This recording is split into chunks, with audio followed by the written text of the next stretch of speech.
The radical, fundamental principles of freedom, rational self-interest, and individual rights.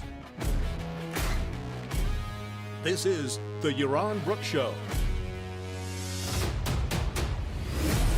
All right, everybody, welcome to Yaron Brook Show on this Monday, September 22nd. I hope everybody's having had a great weekend and having a good beginning of your week.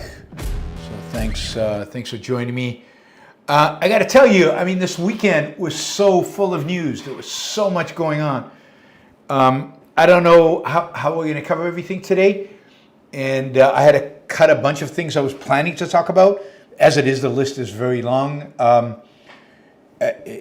Yeah, I mean, we're going to talk about Charlie's memorial service, but the Trump administration is just, I mean, the stuff breaking on Trump this weekend. There was so much stuff and so much important stuff, big stuff, that you couldn't keep track of it. And I think everybody's kind of shell-shocked today because none of it seems to be sticking. None of it seems to be, there seems to be very little response, partially because so many people are talking about the memorial service for Charlie. But wow, I mean, I almost did a show last night about why Trump is much worse than I expected he would be, because there was so bad coming out just this weekend. It just blew me away. But anyway, we're going to get to that. We'll try to get to most of it, maybe not all of it. We'll try to get to as much of it as possible. And we'll see where we go. Yeah, people are just going to hate on me again for all my anti-Trump stuff, but that's part of the course. I want to say something quickly about my comments about political violence the other day. I got a lot of pushback, I guess, in the comment section of the video. Where I basically said there's more body count, but there are more events, there are more actual occurrences of violence from the right than there are from the left. And people just flipped out over this, and I know they always flip out over this, and that's okay. So they say I'm gaming the years. We can change the years. I think the result will stay the same. Instead of 30 years, you can make it 25, so you don't count the what do you call it? The guy who blew up the FBI headquarters. You could take that out if you want. You still get the same result. But you know, you can measure it all the ways you want. In terms of the empirics of it, you get the same result. Now, it's true. It's hard to capture all the different acts of violence from, let's say, BLM. I mean, do you measure every riot? Do you measure every occurrence within every riot? So, look, any way you measure these things, it's going to be very tricky to figure out. And then, of course, there's when Antifa shows up and the Proud Boys or whoever is there, who starts, right? Who starts? There's a kind of political violence on the left. There's some political violence on the right. You can do whatever you want with that. I know that the story on the right, the conspiratorial story on the right, is that the guy who shot the Minnesota congresspeople was a leftist, but he was not. He was from the right. He was clearly trying to kill Democrats. He had a whole list of people he was going to kill. You can go on and on and on, but the reality is that the right has a longer history of violence. Now, it is true that the left in polls supports more violence, but that's a huge difference, because the reality is that lots of people support violence and they won't do it. The question is who's willing to do it and who's more organized to do it. And by the way, how many counts of violence do you count January 6th? Of course, I think most people who are defending the right don't even count January 6th as political violence. It was just a walk in the park, a tour, a guided tour of the Capitol, according to Tucker Carlson. So, I mean, there's so much distortion, so much perversion on the right. They make up stuff. And this is the point. My sources are the Justice Department under Trump, and under Biden, and under Trump again, although last week the report on domestic violence, by different groups was taken offline because it claimed that the biggest threat was from the right, not from the left. So they took it offline because they don't want you to know that. Also, there's a study by Cato. Cato's not pro-left, and yet there's a study by Cato, and that study clearly shows significant more violence on the right than from the left. And then there's other studies that are out there, academic studies, that have been done that show the same result, and the result is consistent across the board. Now, if you want to contradict what I said, if you're serious about contradicting and you consider yourself rational and consider about the data and so on, it's very easy. Cite a study that shows this, or do a study that shows this. But I haven't seen one. I haven't seen a study that shows that there's more violence on the left, political violence on the left than on the right. Show it to me. I mean, nobody ever mentions the shooting up of the synagogue in Pennsylvania. Nobody mentions the El Paso and the other one at Walmart or whatever it was that I mentioned on the show. People don't mention that as violence of the right, but it was. There were manifestos. They pretend those aren't really from the right, the same as they pretend the Minnesota guy wasn't. They don't consider January 6th. Yeah, they whitewash everything that happens on the right. They either reassign it to the left or they pretend it didn't happen. But show me the study. I mean, how do you know? Let me ask you guys who don't agree with me. And it's fine not to agree with me. But how do you know I'm wrong? What sources can you cite other than Steve Bannon and various talking heads on the right? What sources can you cite in terms of actual studies? Give me a link. Send me links to the studies where it's shown the political violence on the left, and then I can read two studies and I can tell you what I think, which one makes more sense. But I've seen none. I've seen a lot of conspiracy theories. I've seen a lot of people just yelling. I've seen a lot of people just arguing and claiming, making claims. Lots of people making claims. But there are studies. People actually study this. People actually categorize this. And maybe the categorization is wrong. Maybe the categorization is wrong. And then, I'm willing to call that out. But show me somebody who's actually done the work. Who's actually gone in. I have not. I admit, I have not. I've not gone in to the papers and studied every occurrence and seen how they categorize it. Did they do it right? Did they do it wrong? What I do notice is there's zero that I found study that shows the opposite. And so the data seems to be on this. Now, if I was going to do my own study, I would do my own study, but I don't have the time to do that. I can't accumulate all that and do all that myself. So I'm just reporting based on the best information I have, and it seems right because it's consistent. And again, a source like Cato is not biased. They often are. I disagree with Cato on a lot of things, particularly the foreign policy. It's horrible. But a paper like this, they don't have a bias against the right and pro the left.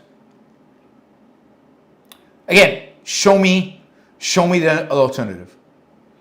All right, put that aside. I just wanted to vent a little bit because I just read the comments and it's just ridiculous. I mean, I'm fine with people saying Yaron's wrong. Okay, show me. And you can't show me anecdotes. Oh, he's wrong about Minnesota. Take the Minnesota murders out of it. Doesn't change the picture. So show me where I was wrong. Show me a study. Show me a data source. You guys claim to be basing this on facts. What facts are you using? What you're using is your impression.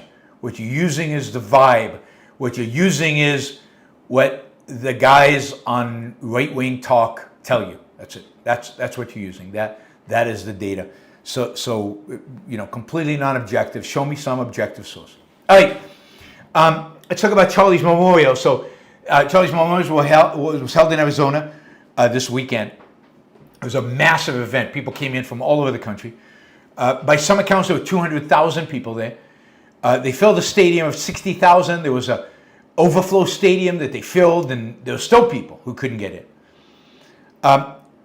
Massive number of people. And of course, the speakers, I think this thing lasted at least 5 hours.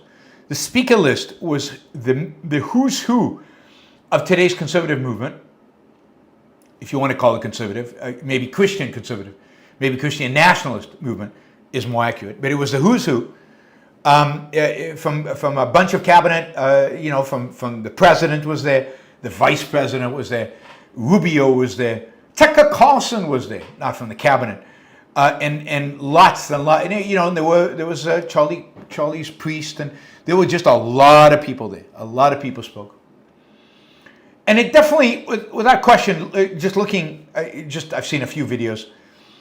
It looks like a Christian revival meeting. It was really amazing. I mean, you've got tens of thousands of people chanting and clapping and cheering, and anytime something hyper religious comes up. The tone was really set with Erica's Charlie's wife, is speech, which was 30-minute long. Parts of it were quite moving, because here's a woman who just lost her husband, so I give her credit for having the courage and ability to speak without bursting out in tears. She cried a number of times and had to stop in the middle. But wow, she pulled through it, and she said her piece. She said what she wanted to say. So I give her credit. That none of that is easy. I just can't imagine what her and the kids are going through.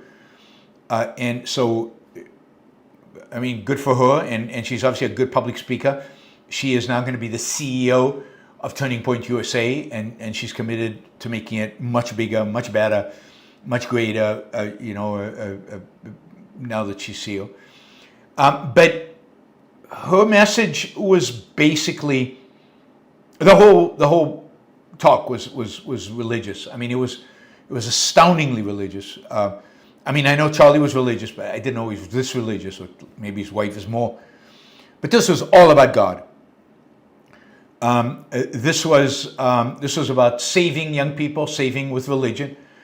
She said, this is probably the most moving part of the talk, and I'm going to read it rather than having you watch it, but she broke up a number of times saying this. She said, "My husband Charlie, he wanted to save young men, just like the one who took his life. On the cross, our Savior said, 'Father, forgive them, for they know not what they do.'" And then she cries and she halts, and then she says, "That young man, I forgive him."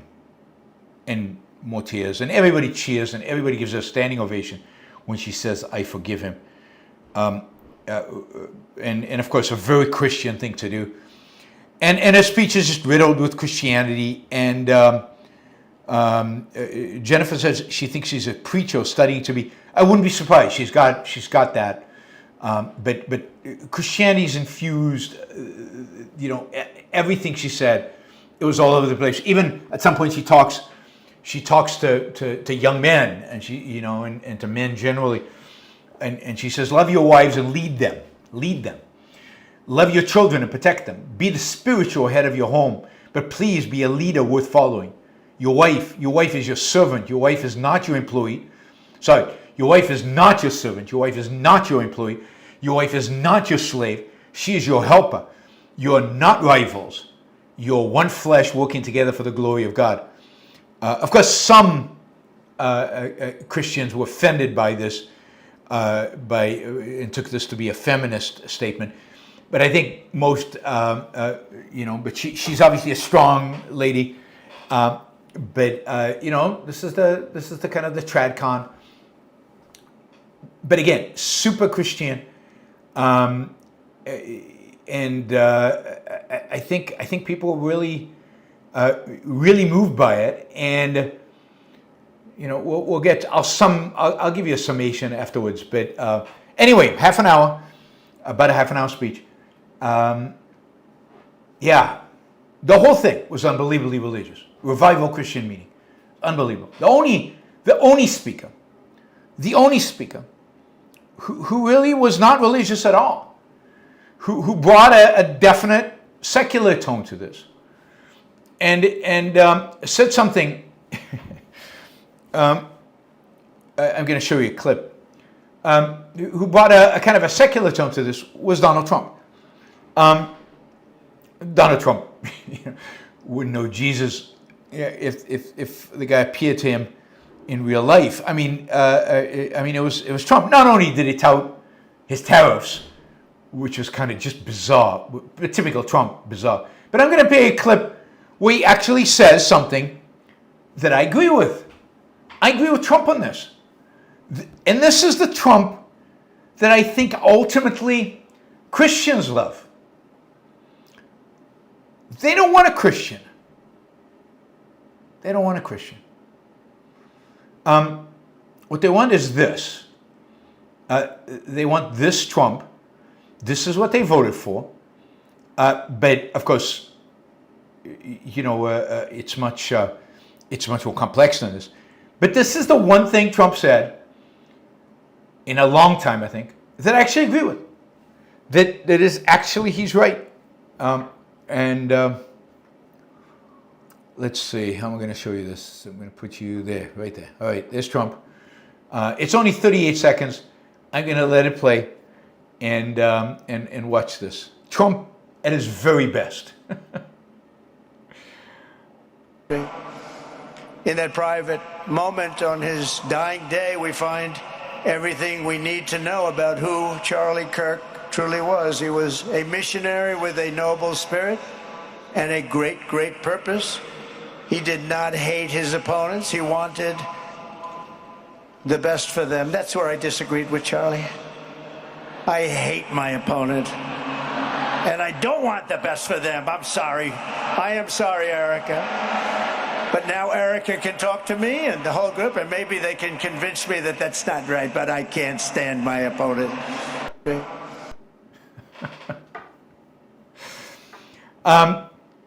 Yeah, he hates his opponents. He's not hiding it. That is Trump, right? I don't buy this Christian turn the other cheek stuff. Love your enemy? What the hell? I don't love my enemy. I want only bad stuff for my enemy. And I'm with him on that. I'm with him on that. That's the best thing he's ever said. And this is why people voted for him, because there's a sense of authenticity. He's not playing games with them.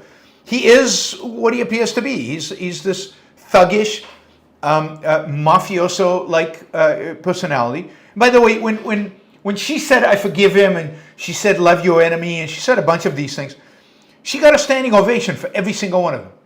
Every single one of them. When Trump said, I hate my enemies, he got a standing ovation for that. I mean, this is the Republican Party. They can decide. Right? They can decide. Right? Erica says, find Jesus, forgive your enemies. Everybody cheers. Trump says, right after Erica, right? No, I'm overruling Christianity. Don't forgive your enemies and hate them. The crowd cheers. I mean, that's MAGA for you. They want their Christianity, but they want somebody out there. They want a pagan. They want a pagan to lead them with no morals, with no morality, to do whatever it takes to crush the people they really don't like because they can't do it because they're supposed to turn the other cheek. Maybe that's why violence on the right is so low, supposedly. It's because they turn the other cheek.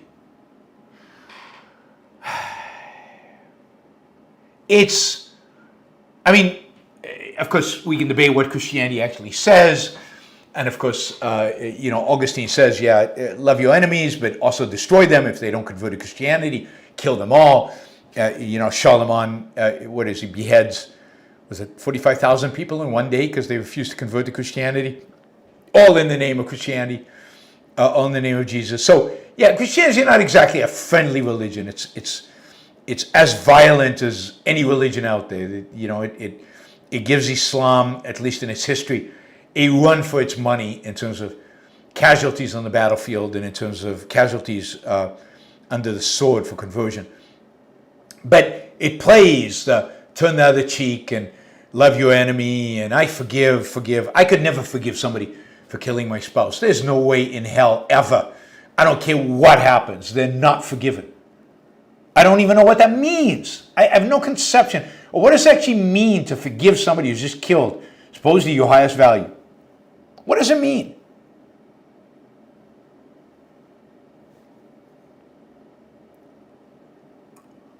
So, yeah, that was Trump's shining moment. He then went on to praise his own tariffs. And, you know, tariffs are making us rich again, he says. Richer than anyone ever thought was possible.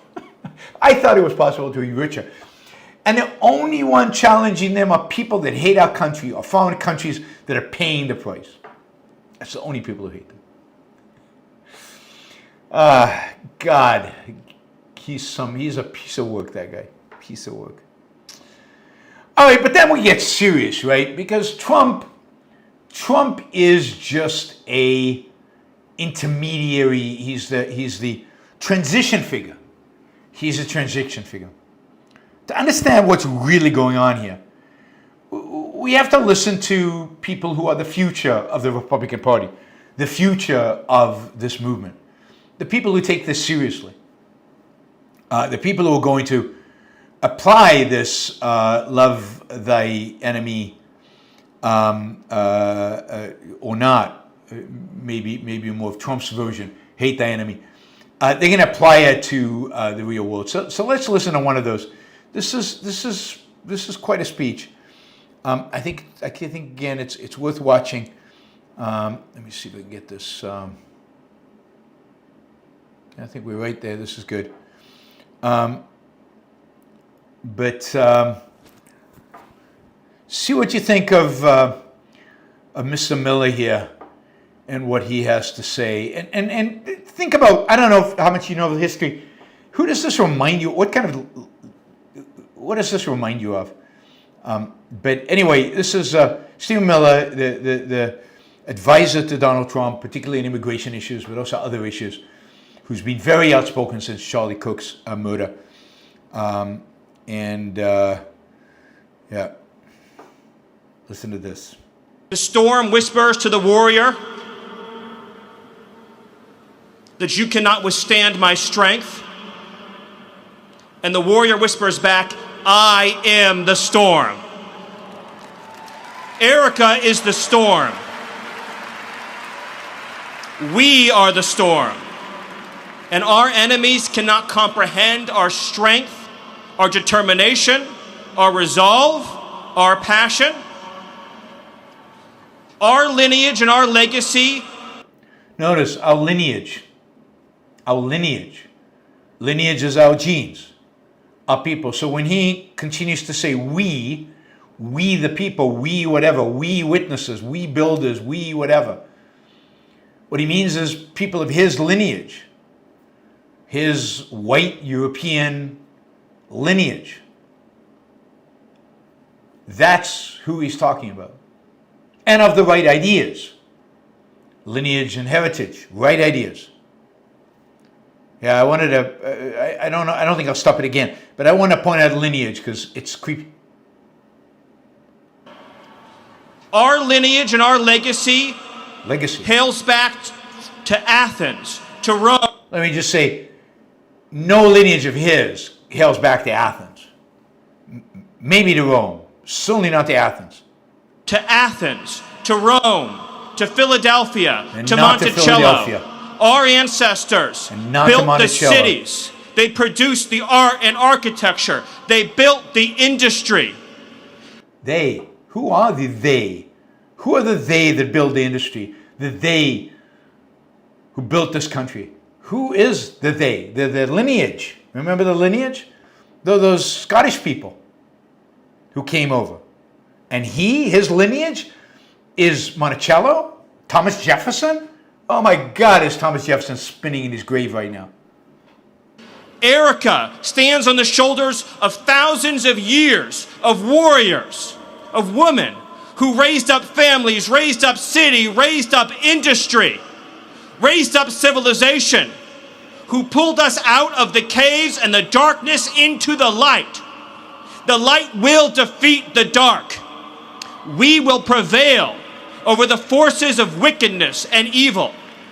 They cannot imagine what they have awakened. They cannot conceive of the army that they have arisen in all of us. Because we stand for what is good, what is virtuous, what is noble. And to those trying to incite violence against us, those trying to foment hatred against us, what do you have? You have nothing. You are nothing. You are wickedness, you are jealousy, you are envy, you are hatred. You are nothing. You can build nothing. You can produce nothing. You can create nothing. We are the ones who build. We are the ones who create. We are the ones who lift up humanity. You thought you could kill Charlie Kirk? You have made him immortal. You have immortalized Charlie Kirk. And now millions will carry on his legacy. The storm whispers to the warrior. I suspect, that Charlie Cook's legacy is probably not what Charlie Cook would have wanted, but who knows? This guy's crazy and he's dangerous. He doesn't actually say. He doesn't actually tell you what is coming. He doesn't tell you who we are. He implies, he insinuates. He doesn't think the country's ready yet for the full-blown on truth about what they intend. But he is the voice. I don't know if you heard the crowd cheering in the background as he went on and getting more and more and more riled up.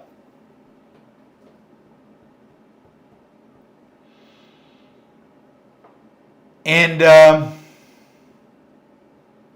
is they are the Democrats? They are, who are they? And now it's an army of revenge.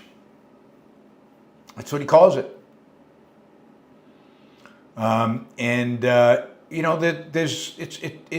It's really scary. You are wickedness. Who are these people? Who is wickedness? Who is jealousy? Who is envy? Who is hatred? You are nothing. When he says you are nothing, you built nothing, you produced nothing. Is this just anybody who's left of center? Does that include Silicon Valley? Who are these people? And who the hell is he? And yet people are gushing. This is the most powerful speech I have ever heard. And stuff like that. So it's going to be interesting to see what the follow-up is on this.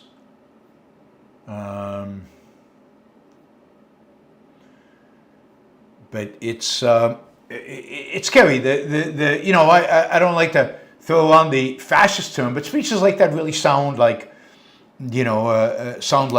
fascist terminology. Some of the references that he makes, Goebbels makes the same references, but he's not, right? He's not fascist yet, right? This is just hinting, because he's not laying it out. He's not telling you who they are. He's not telling you who we are. He's not spelling it out. He's still not confident enough to actually spell it out.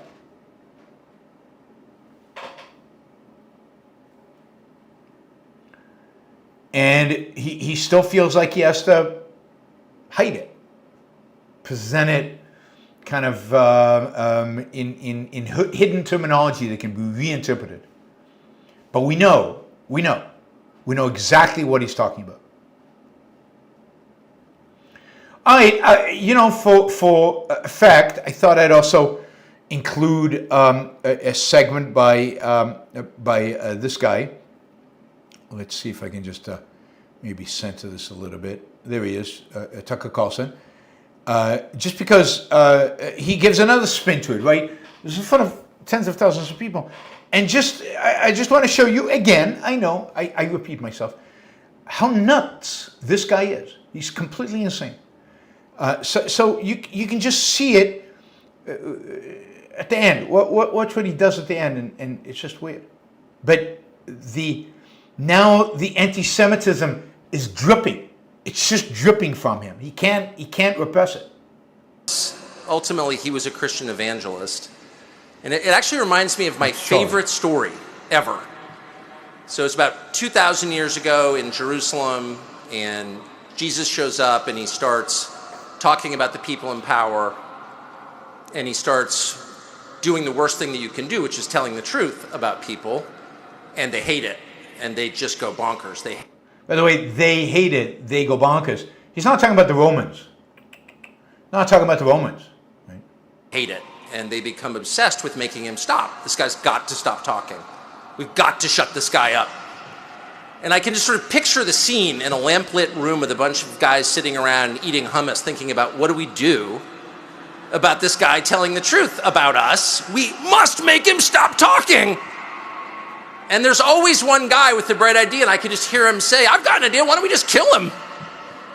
That'll shut him up. That'll fix the problem.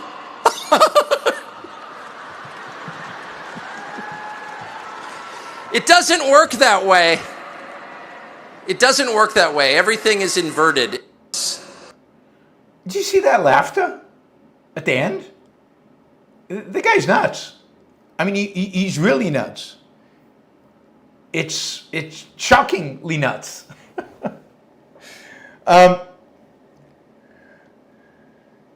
Sitting around eating hummus? That's not the Romans. That's not the Romans. Those are the Jews. Sitting around and deciding to kill Jesus. And is he talking about Jesus, or is he talking about Charlie Kirk?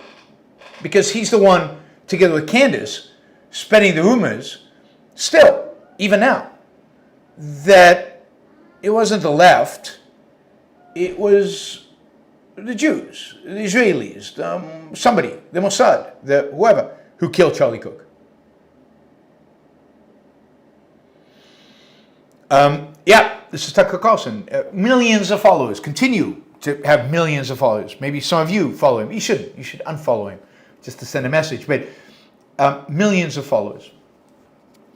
And then, just to give you some more flavor of kind of the Christian tone, I'll play you a minute of J.D. Vance. Little uncomfortable talking about my faith in public as much as I loved the Lord and Really? as much as it was an important part of my life. Really? I have talked more about Jesus Christ in the past 2 weeks than I have my entire time in public life. Standing ovation. Standing ovation. Look at that. Tens of thousands of people. This is what they want. This is the Christian revival.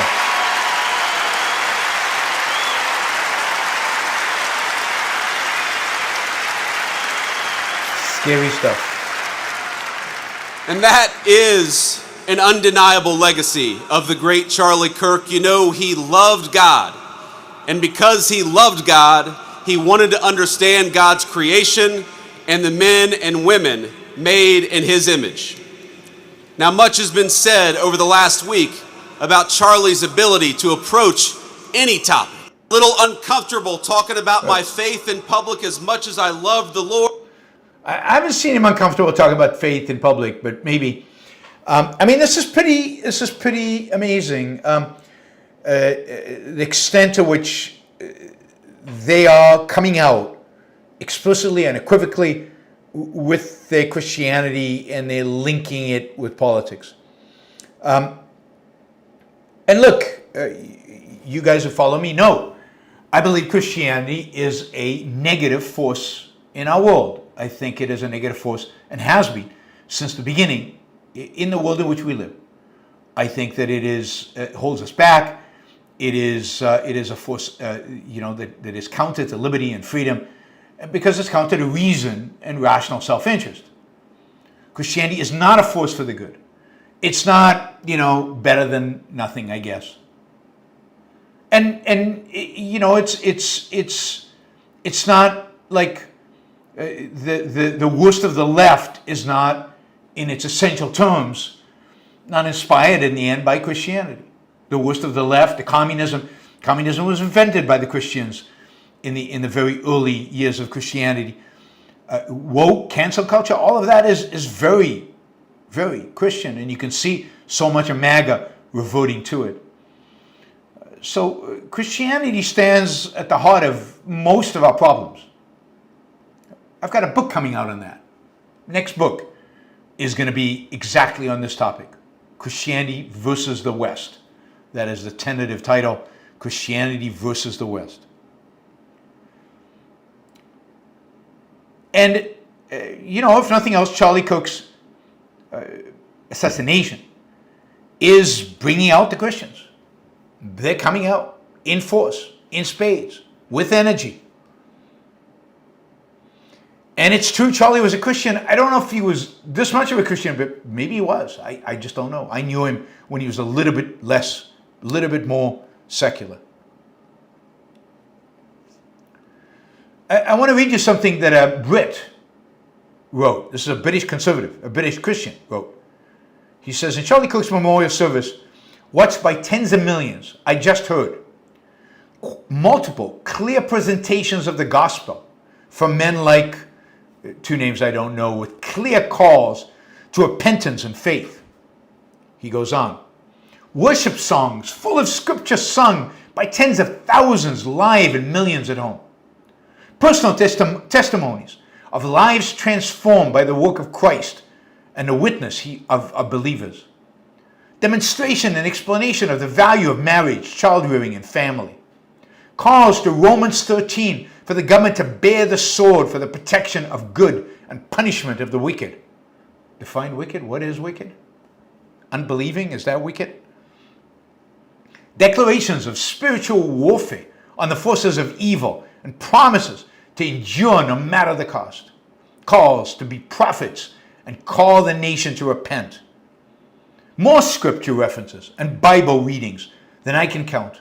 And a widow publicly forgiving her husband's killer because Christ forgave his killers on the cross.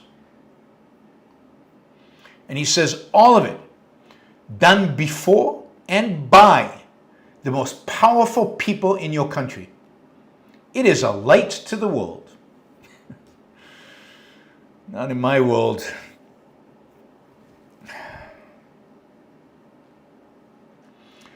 And this is Steve Bannon. The whole service was muscular Christianity. Muscular Christianity, I like that, right? New York Times and MSNBC are going to melt down.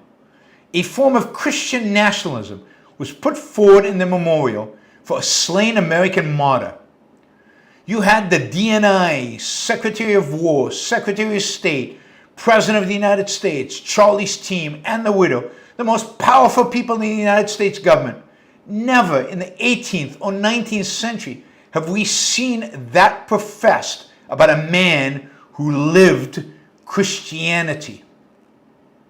Never, he says. This is Bannon, not me. Never, not in the 18th or 19th century. And I think that's right. Never has this country been led by people. I mean, put aside Trump, who is an empty vessel, in most regards, except for tariffs. Never has this country been led by a group of people who are so committed to their faith and so committed to their faith applied to politics. These are the opposite of the Founding Fathers. These are Christian nationalists. Not men of the Enlightenment, men of the pre-Enlightenment. Not men of individual rights, men of Bible thumping, of religious fervor, of the imposition of Christian morality, if they had their way, on all of us. This is, I can't think of a, I mean, I know, I can't think of an enemy more substantial than this. I know the left is evil. It absolutely is. And the further left you go, the crazier and nuttier they are. I know they're violent. They absolutely are violent. You see it in Italy today. We'll talk about that. But they cannot muster what these people muster. This is, again, what Leonard Peikoff talks about in DIM. They cannot muster the confidence, the certainty, the integration, the vision, the values. Really, the vision, the world as they see it. The left has nothing but destruction to offer its people. Nothing but an image of burning cities to offer people. Nothing but an image of Hamas on October 7th to offer people. The right has some kind of perverse shining city on a hill. And that's powerful. That is power. It has an afterlife. It has a story to tell. It has a story to tell. It seems like Erica from America's Speech is going to turn Turning Point USA into more of a Christian organization than it has been. That it's going to be its focus. That's going to be its push.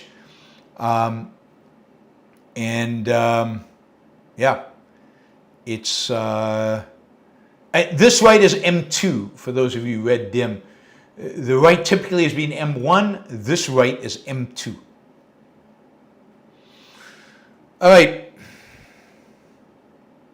Yeah, I definitely think the left is smarter than the right. There's no question about that.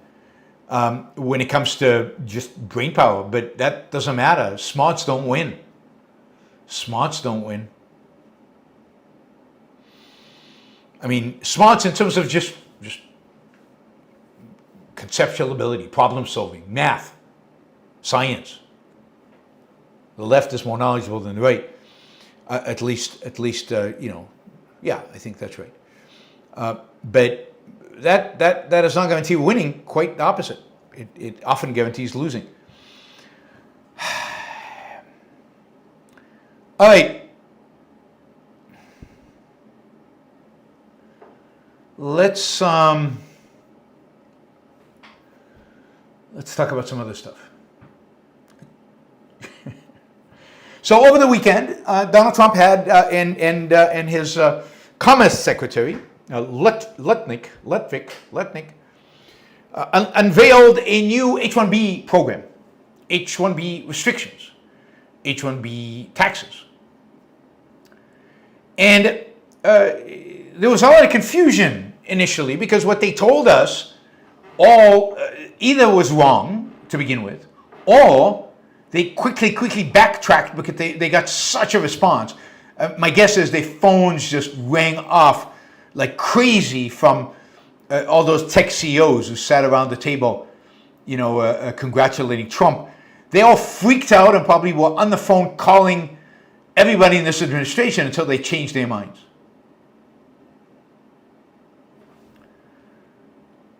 This is what they proposed. Well, I mean, this is an executive order. It's signed. It's a done deal. Maybe there'll be a lawsuit, but it's a done deal for now. If you want to hire people using an H1B, that's okay.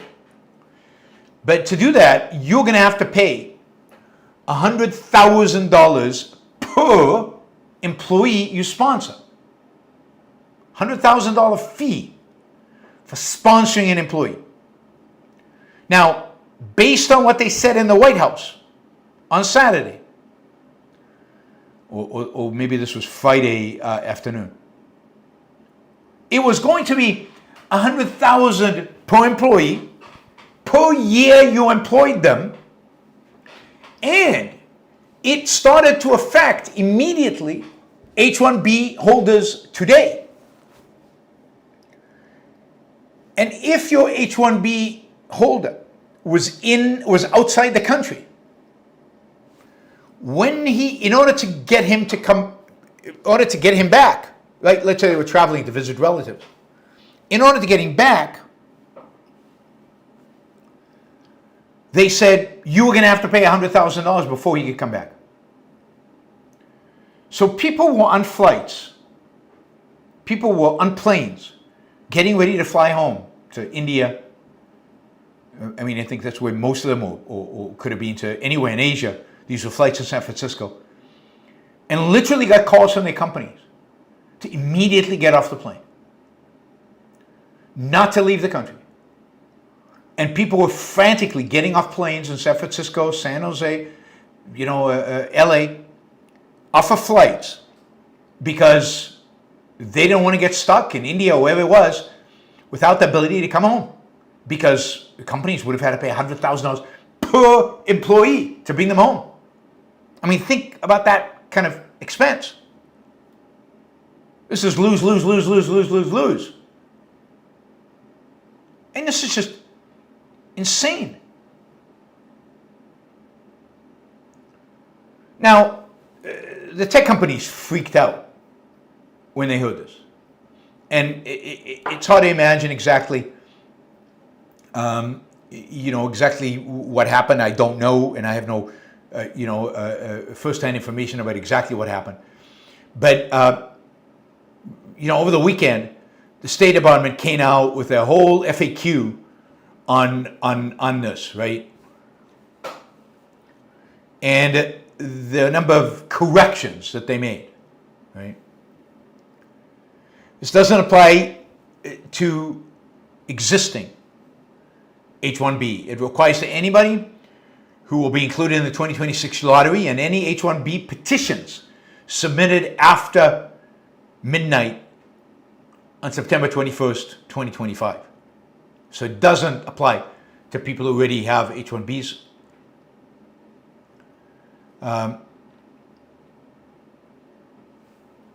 It supposedly is not an annual fee. It's a one-time fee. The proclamation does not apply, they say, to any previous issued H1B visas or any petitions submitted prior to September 21st. It does not change any payments or fees required to be submitted in connection with any H1B renewals. The fee is a one-time fee on submission of a new H1B petition. It does not prevent any holder of a current H1B from traveling in and out of the United States. Now they tell us, after people, fled off of planes and were probably panicking when they, over the weekend. They say further steps will be taken to reform the H1B program as contemplated in the proclamation, including a rulemaking by the Department of Labor to revise and raise the prevailing wage levels in order to upskill the H1B program and ensure that it is used to hire only the best temporary foreign workers.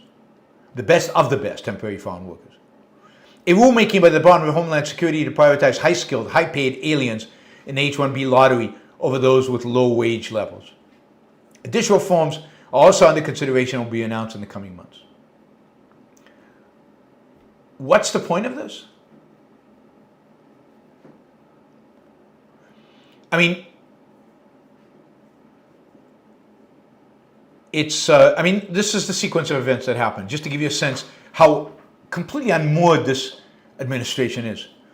During the Friday White House press conference, the Secretary of Commerce, who had no authority over immigration, Secretary of Commerce, was invited to communicate the rollout of the new policy, where he said it would be an annual $100,000 fee on all H1Bs for everyone renewing their visas and for those applying for the first time.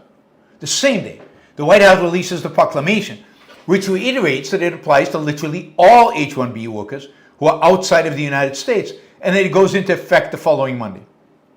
A day later, the press secretary tweets that the effects of the proclamation start during next year's H1B lottery and doesn't impact people who already have a visa or are renewing their visas, and that they can all re-enter the country without paying the fee. A complete contradiction of what was said at the White House press conference and what was written in the White House proclamation. Hours later, USCIS and CBP, which have no direct authority in implementing this proclamation, claim that it only applies to future petitions but doesn't specify if people petitioning for renewal are subject to or exempt from it. Meanwhile, the State Department, the agency that actually has the authority to implement this proclamation, still says nothing on the subject. Now, finally, the State Department came out with a FAQ on it. But this is the kind of haphazard chaos. They're so concerned about stopping H1B people, about getting rid of those Indians, that they can't even get their story straight. I mean, think about it. 30% of residents in hospitals about to become doctors. And H1B, 30% of them are H1B visa holders. H1B fees used to be $5,000. Now tell me, how many hospitals are going to pay $100,000? Now put aside, okay, so it's not annual. Whew, all right, that would have killed H1Bs to zero. But which hospital is going to have to pay a $100,000 fee for a $55,000 residency? That's a salary for a resident. Later on, doctors make a lot of money, but early on, they don't. Nobody's gonna pay that. So there goes H1B for doctors. What about universities? If universities are not exempt from this rule, then they're not going to hire anybody. The U.S. now attracts a huge percentage of global academic talent. Without this, it attracts nobody. No university can start, it's like a signing bonus of $100,000 for every professor they hire. That ain't happening. Oh, tuition will have to go up. I mean, and it's like the right has become obsessed with Indians. It's like, let's go after the Indians, the H1Bs, let's go after them. It's like, remember that thing Vivek wrote about Americans being lazy and not educating, that tweet? Remember that? When he was still part of Doge and MAGA flipped out? Well, they haven't forgotten it. And it wasn't just Vivek, right? Suddenly MAGA found itself surrounded by Indians. Harris, part Indian, Nikki Haley, Indian, and of course the wife of the vice president, Indian. And suddenly they were like, whoa, we're being taken over by Indians. Let's get rid of them. It's like, they can't get rid of the Jews, so let's get rid of the Indians. Second best. And just think about H1B founders, right? I'm just going to read you a few founders of companies who are H1B, who came on H1B visas to the United States. And I'm going to read the names because I can't pronounce them, most of them. I'll read you the company names. Zoom founder, Udemy co-founder, Alphabet CEO, Micron Semiconductors CEO, Microsoft CEO, Y Combinator partner, F5 CEO, Coursera co-founder, PepsiCo CEO, former CEO, Nutanix founder, Superhuman founder, AppDynamics founder, Lightspeed partner, that's a venture capital firm, BI Systems co-founder, Inexemption co-founder and CEO, and of course the former Intel chief engineer. And you could go on and on. I mean, that's just a partial list. It's just a beginning. It's just a beginning of people who have gotten H1Bs, who went on to have spectacular careers. And,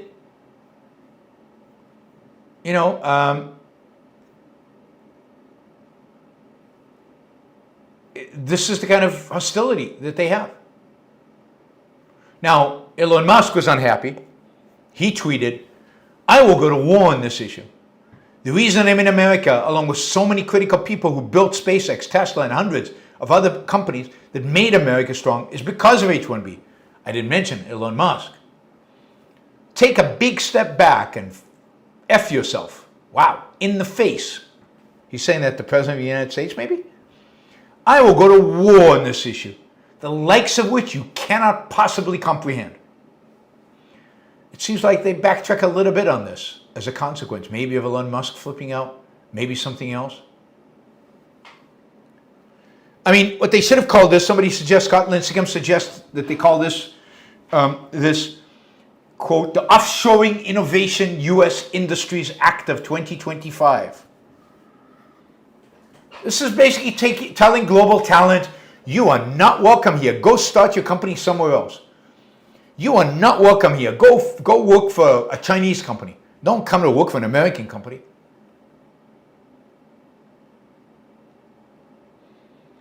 And in the long run, you're going to lose a huge number of people. And it's not just 100,000.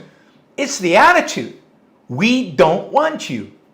Unless we decide, and the central planners decide, that you're an exceptional talent.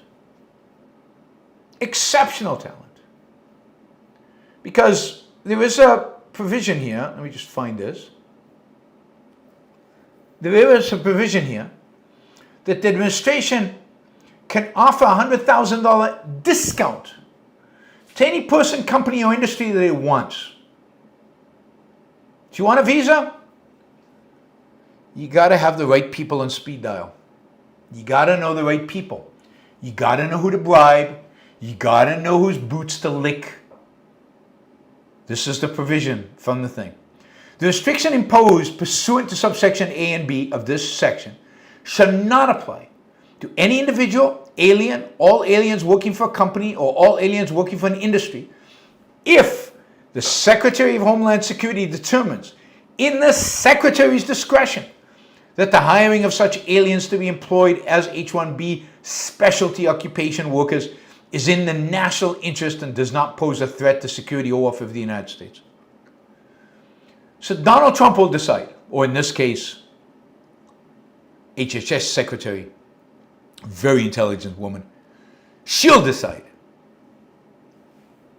who will get exempt, who will allow in without. I mean, this isn't just central planning.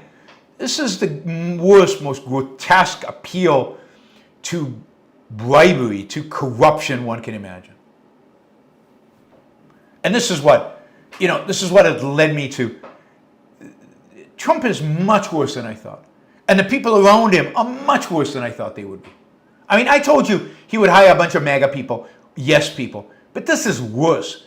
These are people who are bought into this corrupt, disgusting administration, who are willing to sell their souls in order to be part of the most corrupt administration in American history. And who are centralizing power in Washington. I mean, FDR did a lot of centralization. Johnson did a lot of centralization. I mean, Bush did with the Homeland Security.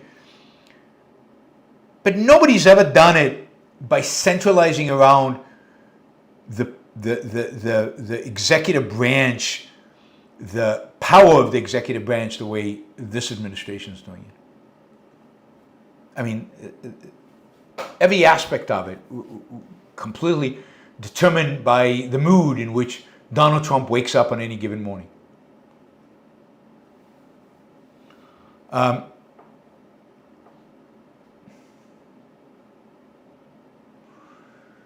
Anyway, I mean, the reality is, and there's no question about this, the United States, if anything, is starving for talent. To the extent that we're not growing as fast as we could, we're not growing as fast as we could because we don't have enough H1B visa holders. We don't have enough entrepreneurs coming into this country. We don't have enough skilled workers. We don't have enough investment. We don't have enough Indians. I mean, this is out of a paper that was just published. Getting one extra high-skilled worker by winning an H1B lottery causes a 23% increase in the probability of a successful IPO within 5 years. A 1.5 percentage point increase in the baseline probability. That's a huge effect. This is from economists. I mean,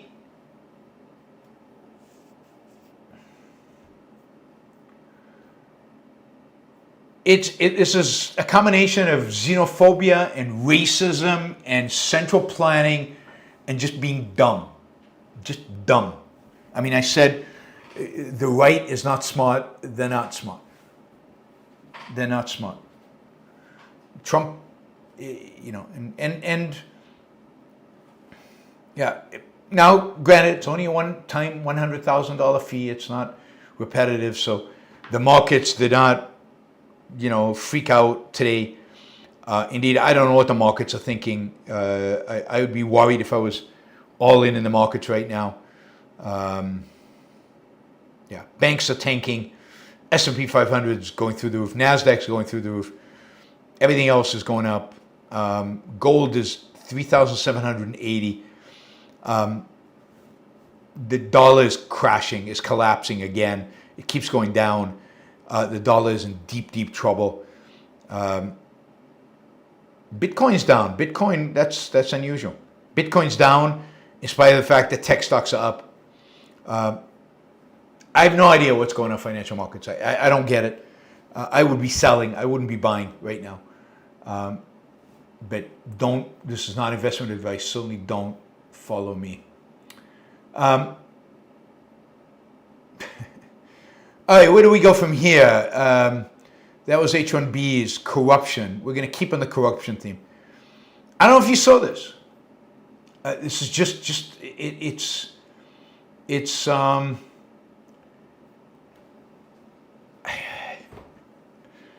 now, I don't know, there are rumors that Trump meant this post to be a direct message to Pam Bondi, his attorney general, and that he accidentally sent it out as a post on Truth Social. I find that hard to believe. But here it is. Pam, I have reviewed over 30 statements and postings. This is online, like postings. Saying that essentially, quote, same old story as last time. All talk, no action. Nothing is being done. What about Comey, Adam Shifty Schiff, Letitia? They're all guilty as hell, but nothing is being done, is going to be done, unquote.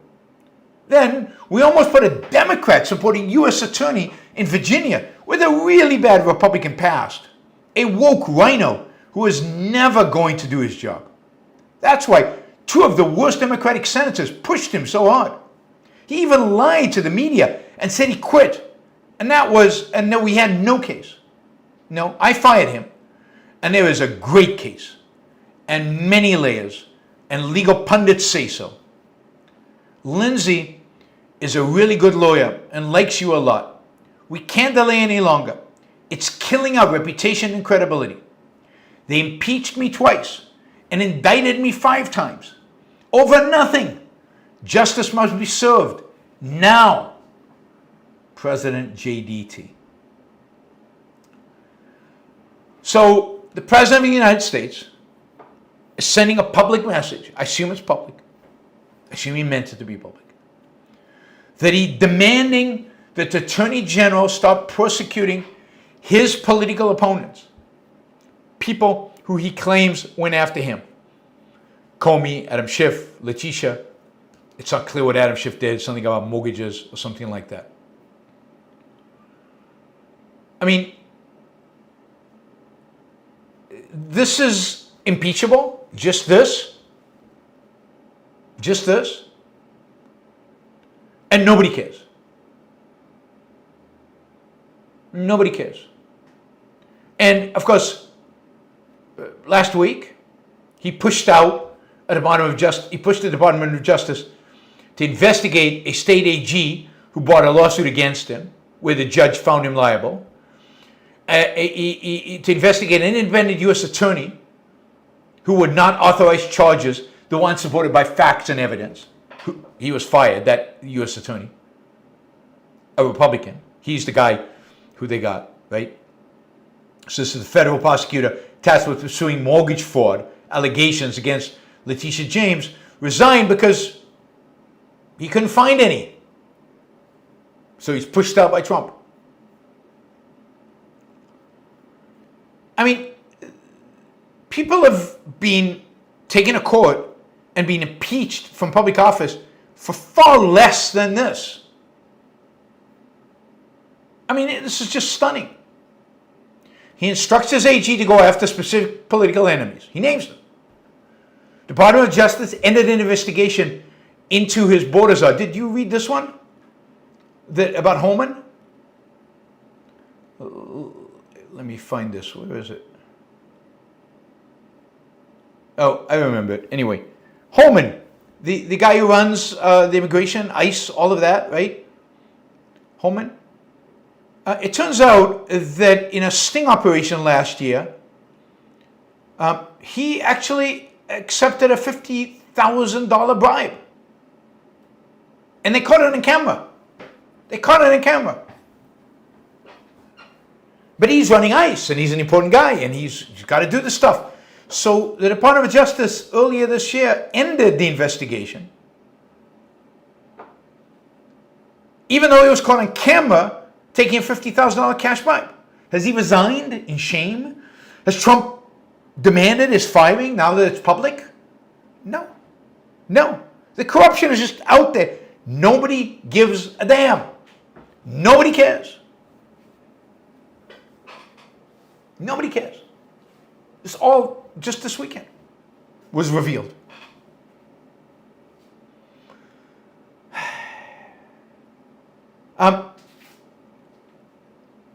And Trump, where's he getting this information about they're doing nothing? He's getting it from MAGA. MAGA is saying, he's probably getting it from Laura Loomer. Why aren't you going after these people? Whether there's a case or no case, go after them.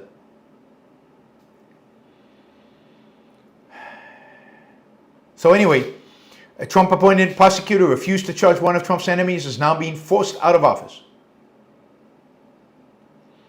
The president is basically ordering the Department of Justice to charge people with crimes because they offend him. This is the state we're in. It's this close to Putin. And these are huge scandals. Again, can you imagine a bigger scandal than the head of immigration enforcement taking a bag of cash from an FBI sting and then having it covered up by the Attorney General?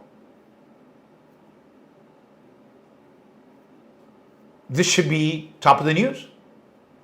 It should be everywhere. Fox News should be covering it nonstop. I'm looking at the thing. Nothing about this. Nobody cares. Certainly not Fox News. Nobody cares. I mean, this is where this weekend I was like, there's never been a president worse than this guy. Because he so numbs us to his craziness that he does things that any other president would be impeached over or would get into real trouble, would have to apologize, would have to grovel, would have to do something. And he can just do it and nothing happens. Zero, zilch. I don't know anybody, even close. Even Bill Clinton, Teflon president, was nowhere near as good as Trump is in this. I mean, some other things that happened this weekend. The Pentagon says it's going to require reporters to pledge they won't gather any information, even unclassified information, that hasn't been expressly authorized for release, and they will revoke the press credentials of those who do not obey. So the media now either has to toe the Pentagon's line, in other words, the administration's line, or the press credentials will be taken away from them. I mean, this is state media, get rid of independent media. They're too burdensome. It's too much of a hassle.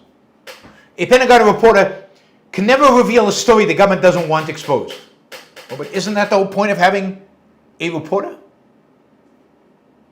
Isn't the whole point of having a free press is to hold power accountable? Now, granted, I'll be the first to admit the press has done a lousy job at it. As I said last time, and they are not holding Trump accountable at all. And by the way, people came back at me and says, where have you been? They've been going after him for the last 10 years. No, they haven't. Not about the important stuff. Not about how bad he really is. They've been going over trivial stuff like Ukraine or the phone call to Ukraine or I don't know, the Russia scandal or whatever. But the real stuff, the corruption, the stupidity, the ignorance, the destructive nature of his policies, and just the fact that he is such a incompetent buffoon.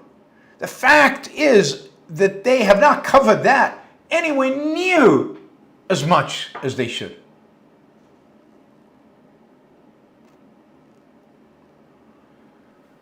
So we're basically eviscerating independent journalism, free journalism.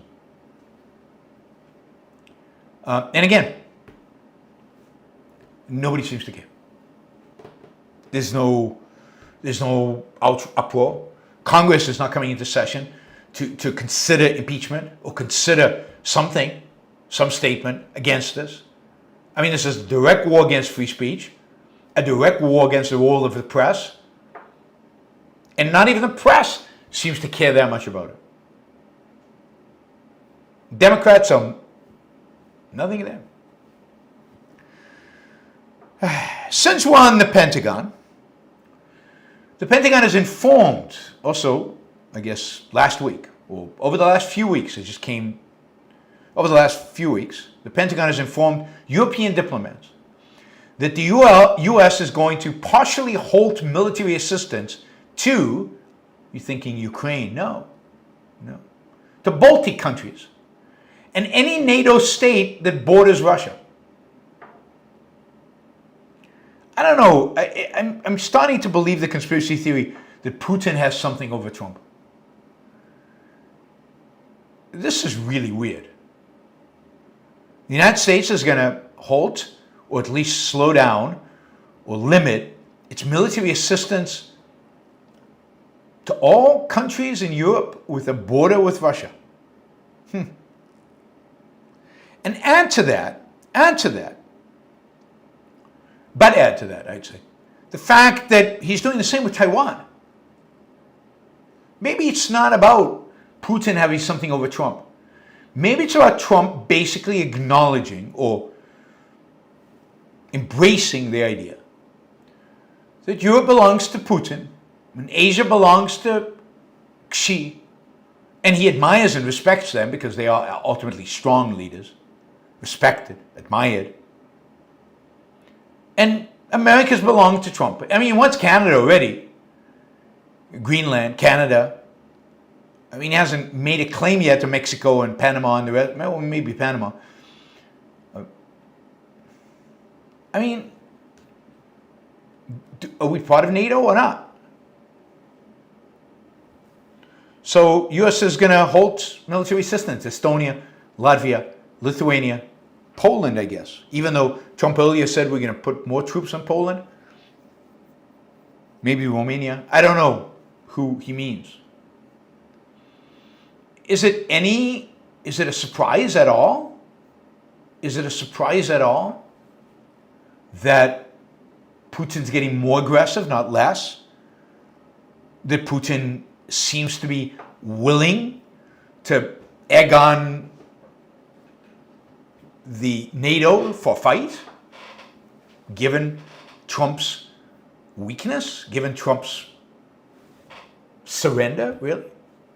I mean, Trump is basically he's pulling back from NATO, just as Russia is violating NATO's sovereignty.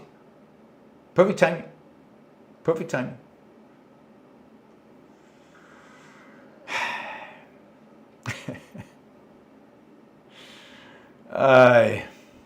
And then he goes on television and he says, we need to take back the Bagram Air Force in Afghanistan. I can't believe we let it go. I can't believe we let it back. We need that. It's strategically important. And we're talking. We're talking with Afghanistan. We're talking to them about getting Bagram back. We should have never given it up, he says. There was no reason to give it up. Now, who gave it up? Who gave it up? Just history, just facts. Who gave it up? Biden? No. Donald Trump did. Donald Trump is the one who signed a peace deal with the Taliban. And as part of that peace deal, the United States guaranteed to evacuate Bagram and hand it over to the Taliban. I mean, he's nuts. He doesn't know what's going on. And it's just like he said about Powell. Who the hell appointed that loser? Well, you did.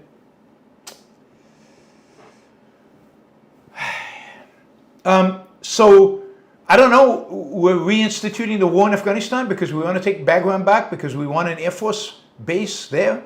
I think we have one in Uzbekistan, so I'm not sure why we need in Afghanistan.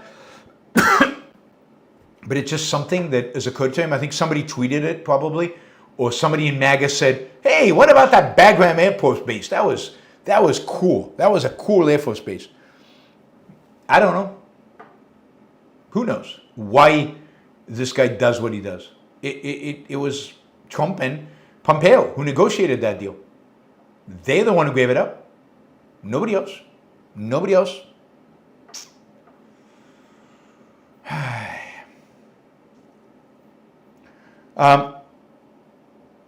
Anyway, so this was the weekend. Right? Trump instructs his AG to go after specific political enemies. DOJ ends an investigation into the border czar, who's caught on camera taking $50,000. Pentagon top brass threatened to expel journalists who report without clearing it first with them, even unclassified information. The White House talks about some shady deal that puts TikTok in the hands of Trump's friends or GOP mega donors. Talk about, again, central planning. Trump threatened bad things if we don't retake Bagram Air Force Base. We're going to go back to war in Afghanistan. And then, by the way, just in the background, his most senior counterterrorism official is in a Twitter spat with Laura Loomer. And of course, you have the whole H1B fiasco. And I haven't even mentioned kind of the latest development on the tariff stuff. And it just was like, no, this I can't think of. I couldn't imagine that. How many months are we in?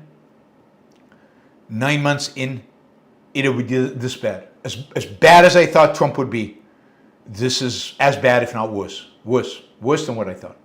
Worse than what I thought. And you know me, I thought it was going to be bad.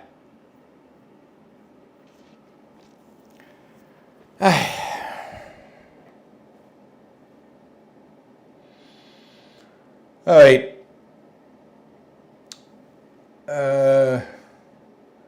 Somebody says NATO budget increased dramatically since 2016, so Trump wasn't all that bad. It turns out that the NATO budget, I mean, you could attribute it to Trump, and maybe Trump had something to do with that. But it turns out NATO budget actually increases, or the European contribution to NATO budget actually starts increasing in 2014, which is the year that Russia invades Ukraine. And they get a bit of a wake-up call about the threat on the eastern side. And you know, so it starts increasing then. If you look at the graph, it doesn't start at 2016, it starts at 2014. But yeah, you know, Trump bullying Europeans to pay more for their defense is a good thing. It's one of the few good things he's done. I'll take that. I think you know, if you understand what America is, not blood and soil America, but if you understand what America is, then it is the end of America. This president is the end of a certain type of America. Unless there's some big reversal that comes afterwards. Yeah, I don't know how we go back. I don't know how we go back. This is the beginning of the United States becoming more like Russia. More of a Putin-style presidency. And in that sense, he is the end of America as we know it, as a constitutional country based on a constitution, limited by a constitution, a country of the rule of law. He's ended that. There's no rule of law in America. There's the rule of Donald Trump. You want your deal done? If you grease the wheel, if you come to his dinners and praise him, he'll approve your merger. If you don't, he won't. All the corruption that used to happen is now above board. It used to be under board, now it's above board, and it's on steroids. So yeah, this is the idea of a rule of law, the idea of a constitutional government, the idea of limited government by a constitution. I mean, that's been eroding for a long, long time, for at least 100 years. But this is a seismic change. This is, I don't even pretend anymore. Everybody else, up until Trump, this second term, pretended.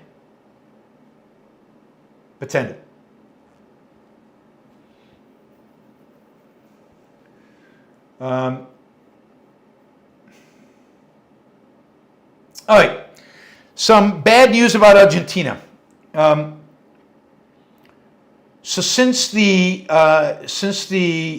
failed election in Buenos Aires province, and look, it was obvious that Milei would lose in Buenos Aires, but he lost by a lot, much more than people expected, much more than he expected, and he admitted defeat. But since then, confidence in the Milei regime has plummeted, and the peso has plummeted. The peso has been in free fall. The Argentinian government has spent about $1 billion buying pesos. $1 billion they do not have. I mean, they have it because they've borrowed it from the IMF. Trying to buy the pesos to try to hold up the peso. But they can't keep doing it. They cannot keep doing it.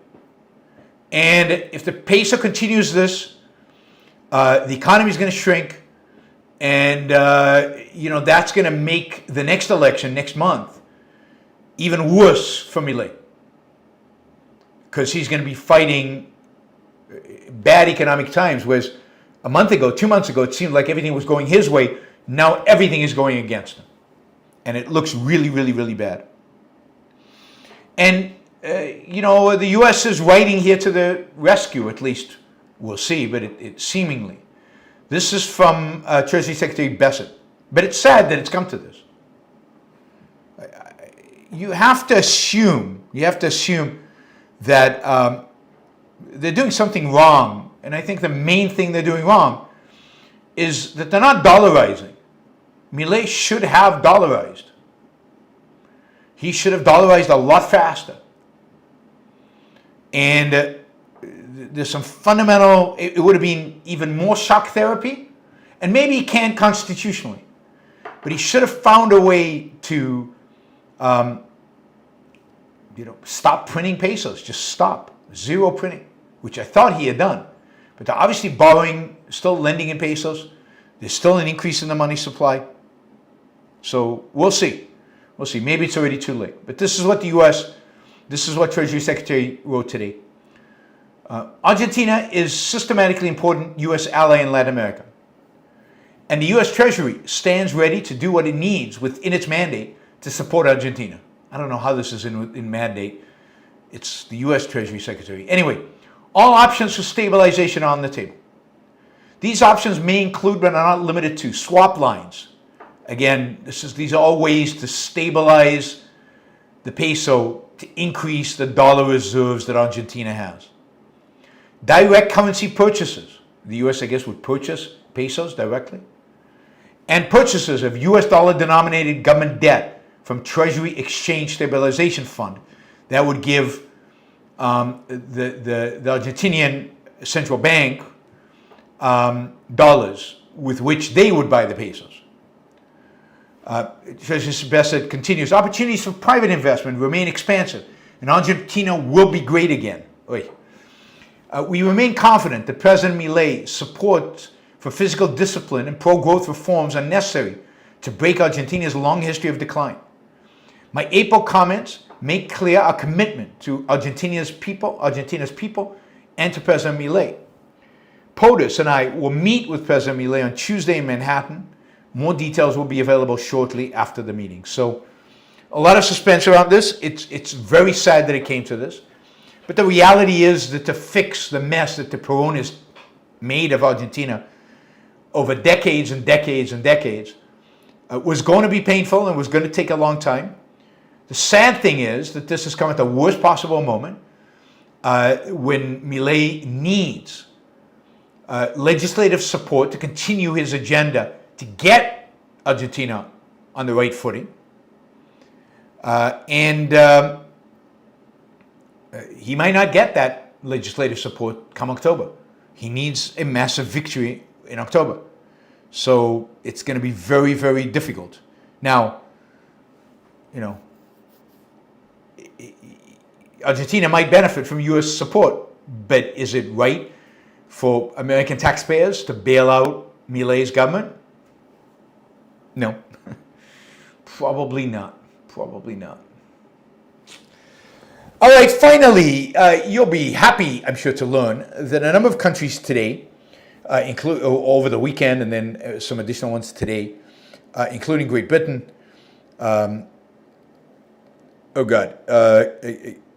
Canada and Australia, I think, all recognize the Palestinian state, the Palestinian offices in those countries are now going to be embassies, and they're going to fly the Palestinian flag. Portugal today also announced that it was recognizing a Palestinian state. In Italy, where I am, Meloni refuses to recognize a Palestinian state, and as a consequence, today there were big strikes in Italy, massive demonstrations of tens of thousands of people. Rioting in many places, complete chaos, and train services were down. And in the center of Milan, there was a massive demonstration. I mean, these people care more about a Palestinian state than it seems anything else. It seems like the number one priority for Europeans is not reviving their economy. It's not the fact that Russia is threatening them on their eastern border. It is not the fact that they have shrinking populations and they're having no babies. None of that. It's not the fact that they have no innovation and that they have very little entrepreneurship. None of that worries them. What really gets Europeans excited right now is the idea of supporting October 7th, is the idea of supporting Hamas, of supporting genocide, the attempted genocide by Palestinians of Israelis. That's what gets the juices flowing. That's what gets them excited. That's what gets them into the streets. That's what gets them politically active and incentivized. Hatred of Israel, hatred of Jews, as it always has in Europe, as it always has. Nothing gets the juices flowing more than hatred for Jews. And now, you've got a whole country of them, filled with them. You can hate them all together by hating the country. It really is,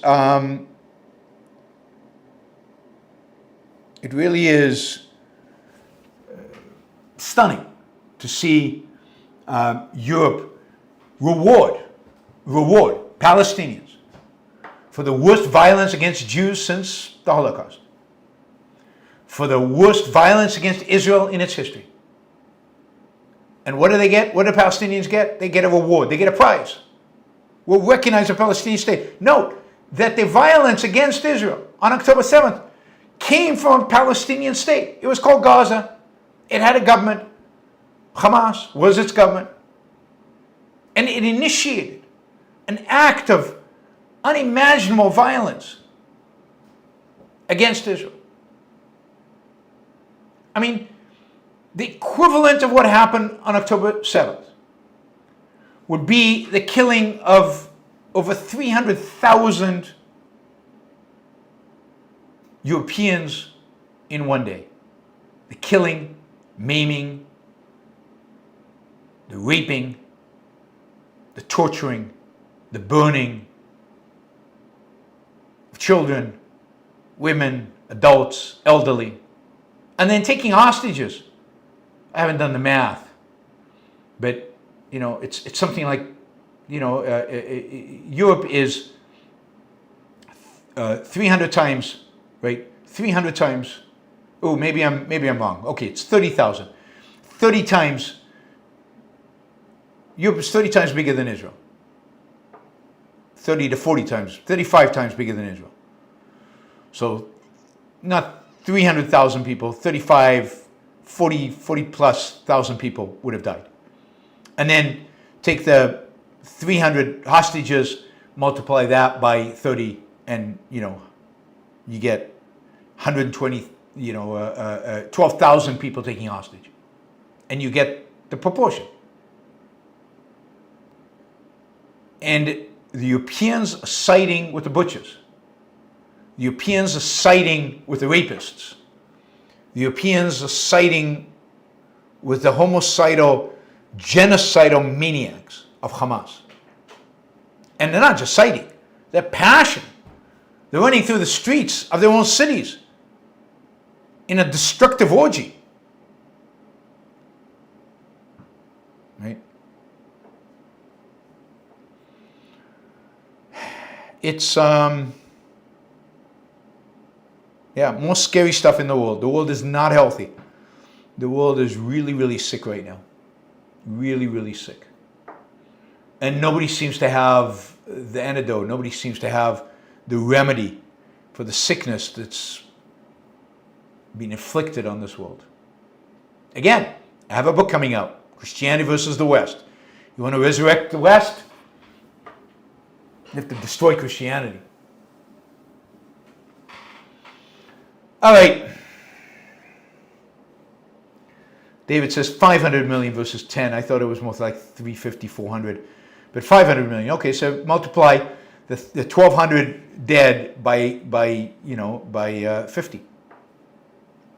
That's how many people would have died if an equivalent event had happened in Europe. It's unbelievable. The attitude that they are taking. Suicidal. And unbelievable. All right, let's see. That is the news. Depressing as it is, sorry. September 22nd, Monday. It is depressing. David says 60,000 Europeans would have died if it was the equivalent event. How many taken hostage? We'll get the number in a minute. 15,000, something like that. All right, let's see. I want to remind you that you can continue to ask questions. We're definitely going into the third hour. This was a long show today. So you can, Frederick says that Megyn Kelly today, she said about the Tom Holman, $50,000 in cash. We do not care. We do not care. God, I should go work for this administration. I could get rich. Right? You can collect bribes in cash. In cash. And Megyn Kelly, who is a reporter, she's a journalist. She just doesn't care. She just doesn't care. Hey, anybody want to bribe me? I don't know what for. I'm not doing a pro-Trump show. I'm not doing a pro-Christianity show. I don't care how much you bribe me. Kelly said he's a national treasure, so if he was bribed 50,000, see, how can you be a national treasure if you're taking bribes? Just think of the kind of nation where a guy taking bribes is a national treasure. I can think of such a nation. Russia. I mean, this administration wants to make, and MAGA more broadly, and Republicans more broadly, Megyn Kelly more broadly, wants to make America Russia again, or for the first time. Wants to turn America into Russia. The presidency into the presidency like Russia. And the media into the media like Russia. Subikaski's getting all excited because he's looking forward to those Russian bribes. Brides, not bribes, brides. He's fantasizing. All right. I want to remind you, you can support the show, value for value. You can use stickers. Haven't seen a lot of stickers, lots of questions. Need more stickers so we can get to our number. Don't forget, so that's, you can use stickers, you can use super chats, you can support the show by going on patreon.com and putting in Yaron Brook Show and becoming a monthly supporter. Also, we have 3 sponsors of the show. We have the Hendershot Wealth, which has products. And by the way, I use Hendershot Wealth. You should at least investigate this product that they have that really saves you a lot of money on capital gains taxes. You can defer to capital gains. Check out the interview I did with Robert Hendershot. It's on my sponsors site. You can access it by going to the playlist on my YouTube site and check out the interview there with Robert Hendershot. Or you can go to hendershotwealth.com, hendershotwealth.com/YBS, hendershotwealth.com/YBS, and check out the interview we did. If you find it interesting, if you find the interview interesting, then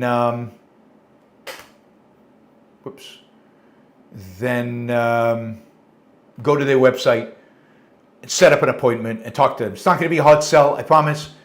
What happened here?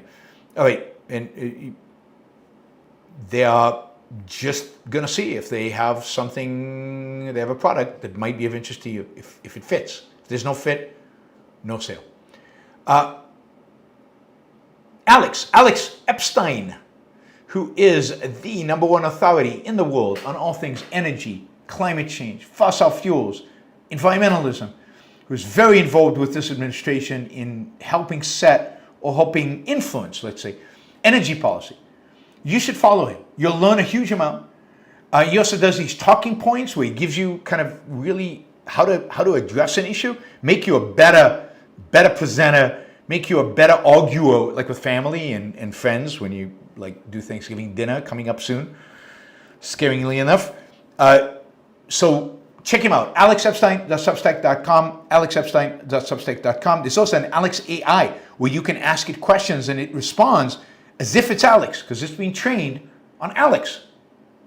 And finally, the Ayn Rand Institute is promoting the Ayn Rand Institute Live, which are classes that you can take. You can take live, or you can just listen, watch it on video whenever you want. Classes taught by Uncle Gate and Don Watkins and others at the Institute. These are classes that help you dig deep into objectivism, improve your knowledge, increase your understanding of the philosophy and how to apply it to your work and to your life, to every aspect of your life. So I encourage you to sign up, register, sign up. It costs, so you get a discount by listening to Yaron Brook Show. The discount code is 25YBS10, 25YBS10, and sign up. You can go to aynrand.org, AYNRAND.org /start here, aynrand.org/start here, and use the code 25YBS10. All right, guys, let's jump into our questions. And we've got quite a few of them. Let's start with our $50 questions, and we'll start with David. David says, all of today's thought leaders, I don't know if there are any thought leaders. Anyway, all of today's thought leaders should read Peikoff's Ominous Parallels and Gray's Thoughts After Liberalism. I don't know Gray's Thoughts After Liberalism. I'll have to check that out. But yes, definitely. And add to that the dim hypothesis and objectivism. They just read Leonard Peikoff. That's what they should do. But yes, we really do need to get people reading, reading objectivism, reading real analysis, reading how ideas shape the world and how ideas are shaping our world, and which ideas are the dangerous ideas, and which ideas are destructive, and which ideas are constructive. We need to move away from Christianity and Islam and Judaism and religion generally. We need to move away from Marxism and postmodernism and the crazy left. We need to embrace the Enlightenment. We need to embrace an objective, reason-based morality. We need to embrace capitalism as a political system. And until we do that, until we start moving in that direction, as slow as it might be, we are really doomed in this country. We are really doomed. We are heading towards an abyss. It might not be a dark age kind of abyss, but an abyss relative to where we could be and where we should be. It's an abyss. David said John Gray. Yeah, I know John Gray. I don't think I know Thoughts After Liberalism. I'll have to check it out. All right, Richard. Was Lebanon capable of forming a strong, stable Western alliance state? Or were they doomed to be a pawn in proxy conflicts by the tribalism embedded in the Constitution. Yeah, in the end, they were doomed by their own Constitution. I think that the Constitution, which was to a large extent imposed on them by the French after World War I, is what doomed them, and it's what kind of forced them into this tribalistic mentality. I think there might have been a chance back when the Constitution was negotiated and put together and to form a real state. That was a period in which the Arab world was relatively secular. Lebanon in particular was a relatively secular place, particularly Beirut. And there was a really chance to move them in that direction, even more so. And what happened was that the Constitution replaced what the Constitution elevated is tribalism. It's the whole Constitution in Lebanon is based on a division of power, not based on ideas, but a division of power based on what sect you belong to: Sunnis, Shiites, Christians, Druze. Each have a piece of the puzzle. Each have a political piece, and instead of causing society to break apart those separators between the different tribes, it made the tribes get more established and become a part of the political, social, cultural life of the Lebanese. So it could have, if it had been done early, but once that constitution was put in place, it was just a matter of time. It was just a matter of what the trigger would be to create this, really horrible state of affairs that is Lebanon since really the early 1970s, when the Lebanese Civil War started.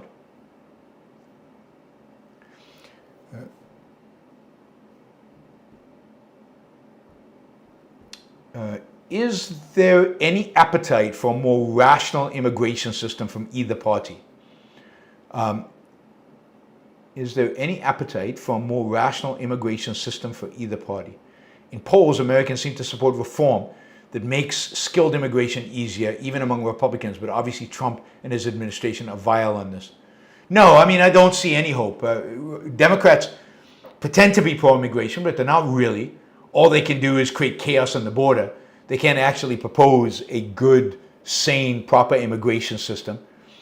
And that's because the unions won't go for it. The unions will object. Now, the unions are moving more Republican, so maybe that'll have a less of an impact. And certainly Republicans are not going to propose it, because the reality is that while Republicans support immigration, the core of the Republican Party, the passionate Republican Party, the people who are actually out in the streets and people who vote in primaries, hate immigration. There is no issue which are they more passionate about. Now, they claim to hate just illegal immigration, but that's just a stand-in for all immigration. They despise immigration and they want to fight immigration. So I don't see any hope in the immigration front unless MAGA is thoroughly squashed, and I don't see who is going to squash MAGA, who's going to get rid of MAGA. So that would be the only way. You'd have to have a real changing of the guard in the Republican Party, and there's no hope in the Democratic Party.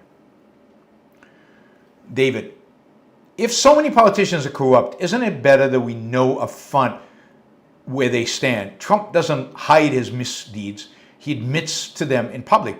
Yeah, but the consequence of that is that the public accepts that. It stops caring about corruption. Putin is completely upfront about it all. He doesn't admit to killing all the people that fall out of windows, but, he doesn't have to. We all know. The point is, nobody cares. In Russia, nobody can do anything about it.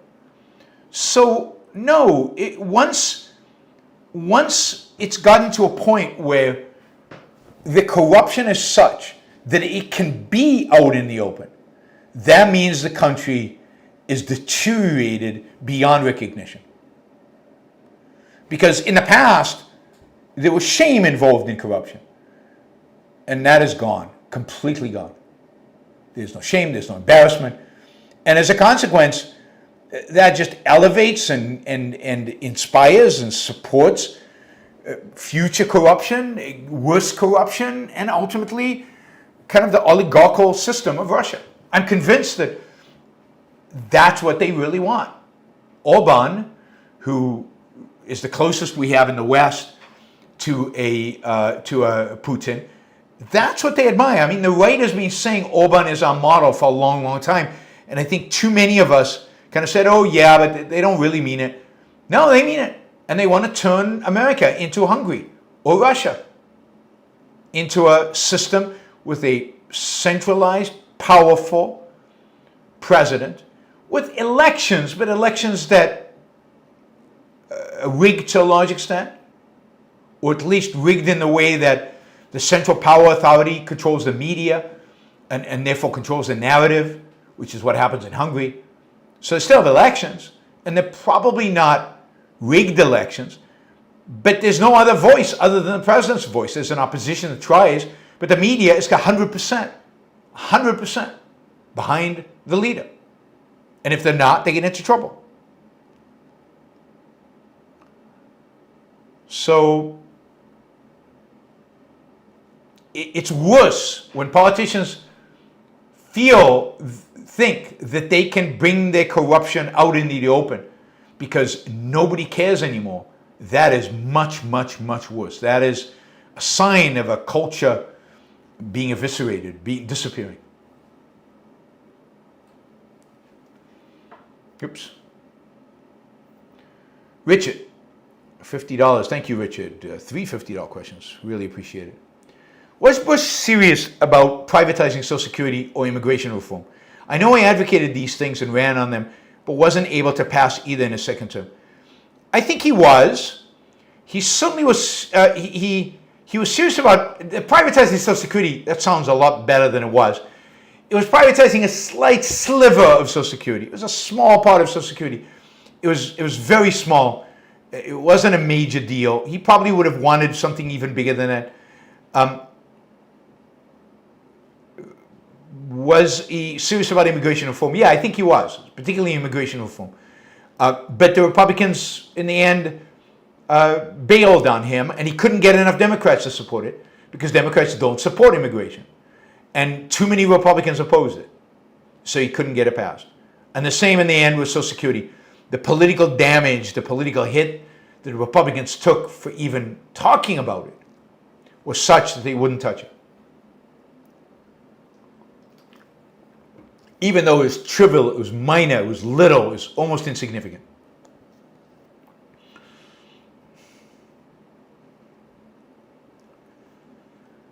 All right. Let's see. All right, we got a few $20 questions, and then I'll go to the lower denominations. We have a few of those. Harper Campbell, if consciousness isn't physical, how come people with brain injuries can have completely different personalities after an accident? The physical damage of the brain can affect the non-physical nature of consciousness. Yes, I mean, you can't separate consciousness from the physical world. You know, exactly how they're connected or how one emerges from the other, we don't know. We don't know.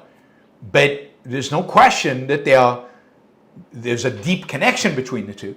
And that's why, as you say, if you hurt the physical part, the non-physical is damaged.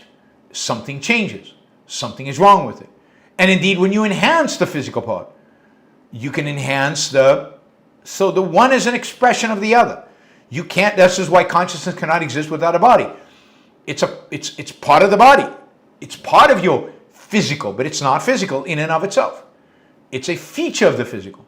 But that's not surprising, right? So it's an emergent property, we think, right? It's an emergent property, but it's a property of something. And when you change that something, what emerges is different. How it's different is going to be determined by what you created in terms of your character and who you are and what you are, and the kind of damage you suffered. It's the interaction between the two. Richard, Richard said, Bernie also opposed Bush's immigration bill because of unions. Did you ever meet Phil Gramm? Yeah, I mean, Bernie is very anti-immigration. He has said so. He is anti-immigration. The left generally is anti-immigration because of unions. Did you ever meet Phil Gramm? I did not. Were you ever impressed by him or any politician you met in person? Perhaps they struck you as genius, principled, or intelligent, even if they weren't perfect. No. I've never been impressed by a politician I've met. I met quite a lot of them because there was a period where I used to give talks to interns at at the house, and I used to meet senators and House members. I've met Rand Paul. I've met Johnson. I've met I think I met Lee. I've met Phil Gramm. I met Eric Cantor. I met a lot of House Republicans. Lots of them. Some of them. I got into a huge argument with one of the top House Republicans at the time over a dinner that a friend of mine hosted. He was there. Senator Johnson was there. A lot of Republican donors were there, and we got in a massive argument because he was accusing Tea Party Republicans of being principled and not being real, and I just flipped and I just went after him, and basically told him that he's the reason why Republicans don't get anything done, anything good done, and so on. And he started yelling at me. I started yelling at him. So I've gone face to face with these guys, and I've never met a politician. Now I have a respect for Phil Gramm. Phil Gramm's he was a senator from Texas. Now he was president of Texas A&M. He's written a couple of books that are very good, and I respect Phil Gramm. I mean, he's a good guy, and on economics, he's as good as a conservative can be. He's not perfect, but he's pretty damn good, better than anybody today in Congress. But no, I mean, really, I don't know that genuine. None of them struck me as genuine, but certainly not principled, and no. I mean, a lot of them are intelligent. You know that. Intelligent, just raw. I mean, Josh Hawley's intelligent. J.D. Vance is intelligent. I don't value just the sheer intelligence that much. It's what you do with that intelligence that impresses or doesn't impress me. So no, I've not been impressed by any politician I've met. Sadly. I wish I was. I mean, I'm in Millet, but we didn't have much of a conversation, so I can't say. And he was very shy, very unlike his public appearance. Shahzbat, this is a quote from Captain Kirk. Excuse me, what does God need with a starship? That's Star Trek V. It's a crappy movie, but I always like that line. It is a good line. What does God need with my prayers? What does God need with my worship? What does God need with my groveling? I mean, if God was God, why would he care? Why would he want it? I mean, what kind of low self-esteem does a God have to want you on your knees? What kind of low self-esteem does a God have to want to torture you for eternity if you don't commit your body and soul to him? A sadistic, horrible, disgusting, awful God, I guess. But not a nice God. Not a God I would want to have as a God.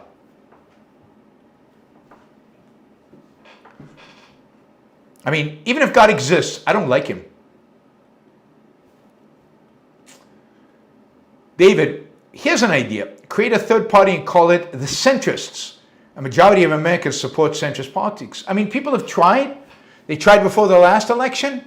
Couldn't get any traction. Couldn't even get anybody to really run. What's his name? Elon Musk threatened to do that. I think it fizzled. I think it's gone away. He threatened to start his own party and bankroll it and fund the whole thing. And I think he's backed off of it and it's fizzled. Yeah, I mean, we need a third party in this country. There's no question. The left and the right can merge. Woke left, woke right, all the same crap. They can merge. And you need a third party. You need another party to represent, I think, where most Americans are. but it's hard to tell where most Americans are because most Americans, a majority of Americans voted for Trump. Andrew Traeger. RFK links Tylenol to autism. Yeah, I saw that. And it appears that they're getting wrong a core distinction in science, mistaking correlation with causation. I don't know the science behind it, but that sounds about right with this administration. I mean, this is just unbelievable. Anything to distract from the insanity of what RFK is doing. There's going to be a press conference tomorrow where they're going to announce that the cause of autism is women in the first months of gestation taking Tylenol. And that Tylenol somehow causes autism and other problems with the infant, ADHD and stuff like that. Now, this is based on a study that was published 20 or 30 years ago that shows some weak, I emphasize weak correlation between taking Tylenol and this. The study has been looked at for over and over again for the last 20 years, and doctors have come repeatedly to view the correlation as spurious correlation, that is unrelated to causality. Nobody, as far as I can tell, in science today thinks that Tylenol causes autism under these conditions. It appears that the study is being thoroughly rebuked. It doesn't matter. It just doesn't matter. Facts, reality, science, those are all Enlightenment values. Those are all so old-fashioned. We've gone beyond that. We've gone beyond that.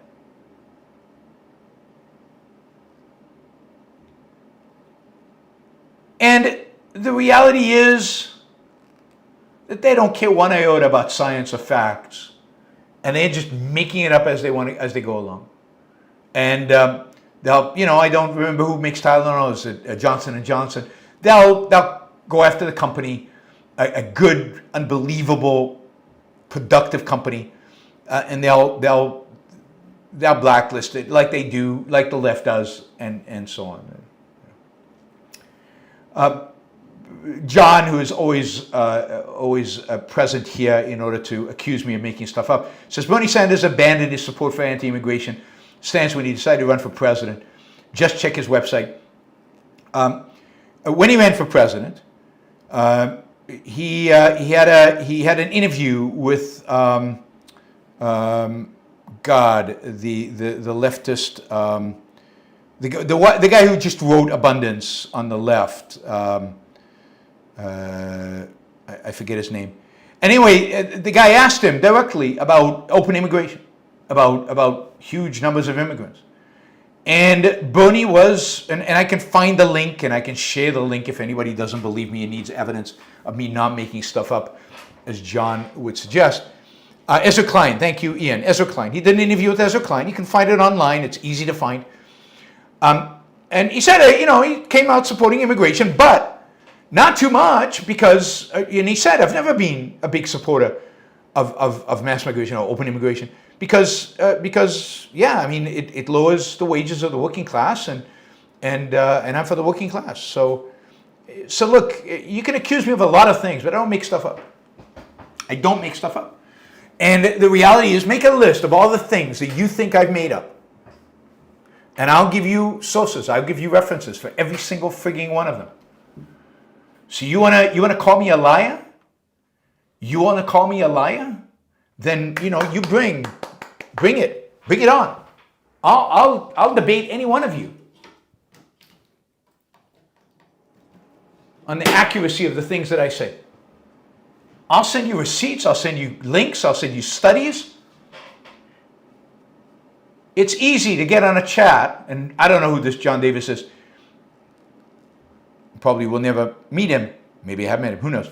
But it's easy, anonymously, equivalent of anonymously, to sit on a chat and say, oh, he's making stuff up. No.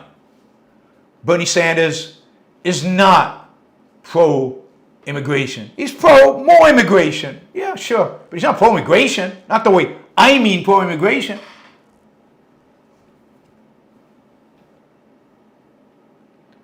All right. You pissed me off. I guess that's what he wanted. I shouldn't give in to these bastards. Okay. Richard, what are the most important things one should consider before having children? What is the best advice you received or wish you had received?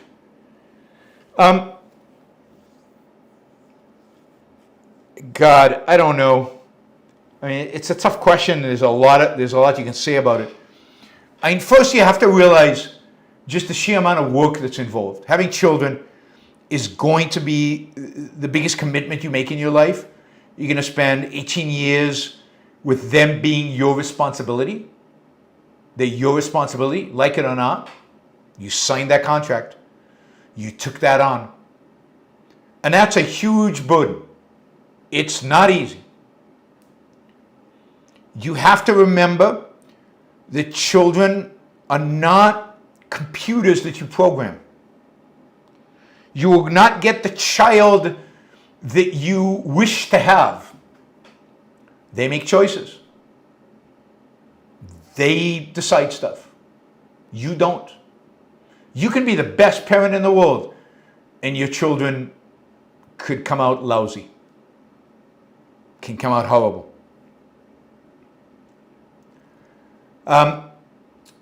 So you just need to realize that the amount of work that it requires, particularly, nobody can prepare you. This is just a fact, and you can delude yourself into thinking you're prepared, but nobody can prepare you for the first year. It just takes over your life. It's just overwhelming. You'll work harder than you've ever worked in your life. You'll sleep less than you've ever slept in your life. And half the time you won't know if you're doing right or wrong. You just won't know. It's really hard.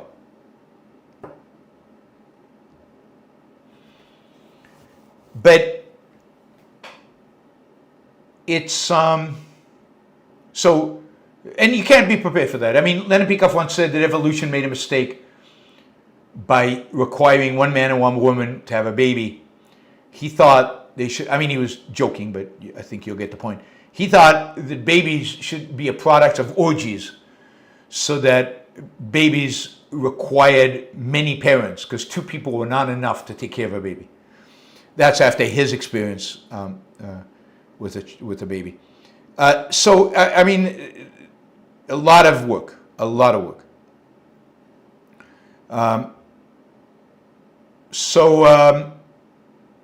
That you have to realize. On the flip side, the joys are immense. I mean, if you like this sort of stuff, and I did, you get to see a human being develop. You get to see them become human. From day one, really from day one, they're looking around, they're observing, they're sucking in information. And you get to see them make the integrations, make their inductions, where their first concepts, and how they do that. It's just so fascinating. They're so cute and innocent and thirsty for knowledge, thirsty. They just want to know stuff. They want to touch. They want to feel. They're not rationalists. They don't live in their head. They live in the world. They use their feet to touch stuff. They use their hands. They're constantly looking, smelling, tasting. Everything goes in their mouth. Why? They want to taste it. It's a sense. They want to get a sense of the world.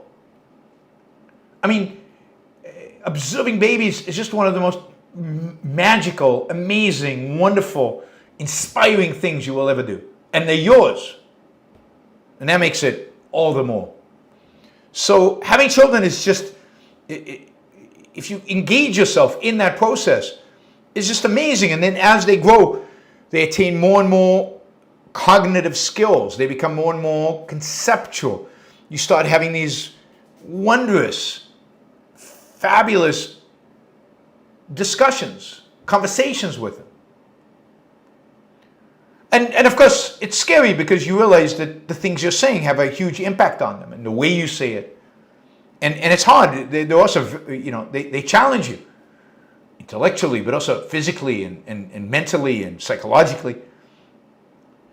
But it's just a beautiful thing. It's amazing. And to watch them grow up, to watch them be successful, if they are, to watch them have a life, become independent human beings. It's just an amazing, beautiful thing. So you have to be ready for the wonder and the work. The wonder and the work. Read a lot. There's a lot of good books out there on early childhood, particularly, but also on how to talk to kids, how to talk to teenagers. I mean, don't assume you know. You don't. We don't know anything about raising kids. It's not innate. It's not like chimpanzees. It's not innate. You have to actually, you actually have to do the work to figure it out. And that requires, I think, learning, and that requires reading, studying. So I would definitely get recommendations around, what do you call it, different childhood books, guides for that. And there's some good people in objectivism doing work on this who can probably have book lists and stuff online, and you can probably find it. If you're interested in some references, email me. But there's people doing good work. There are a lot of people in education and objectivism. There are a few people in psychology and education. They're the people to really talk about parenting. But read a lot, study. Don't again. I think most parents go into it just assuming they'll figure it out. And you can wing it. But if you want to be a good parent, you have to really think about it. You have to really work on it.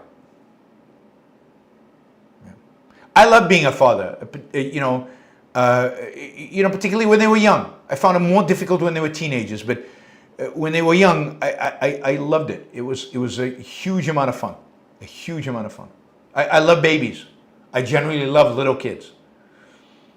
I love seeing that process. I love that inquisitiveness, even at the preconceptual level. Richard, would you ever consider doing Iran's rules for parents? Could include tips on finance, savings, and way to navigate common issues with parenting. God, I'm so removed from that. I mean, my kids are so grown up now. It would be hard for me to get into that. I could interview people about it, I guess, but it would be hard for me to get into that. So I don't know. I'll think about it. Thank you, Richard. Wow. Richard's put a lot of money into the show today. Thank you. Really, really appreciate it. As he always does when he shows up. He's a huge supporter. So, $350 today. Wow, Richard. That's fantastic. Thank you. All right. I wanted to do some stickers before I answer the rest of the questions. I saw Wes came in with $50. Danny, thank you. Wes, thank you for the 50. Jason, thank you. And there's a Turkic dichotomy. And Paul and John and Travis. This is great. Thank you guys. Really appreciate it. Oh, there's another one. Alan and Mary Aline. And Tassos, $50. Thank you, Tassos. Really appreciate that. Yeah. Being a good fundraising day today. This is great. Really appreciate the support, guys. Thank you. And Catherine started us off. And Silvanos, of course, was there at the beginning. And Kyle. Thank you to all the sticker people. Sorry if I missed you.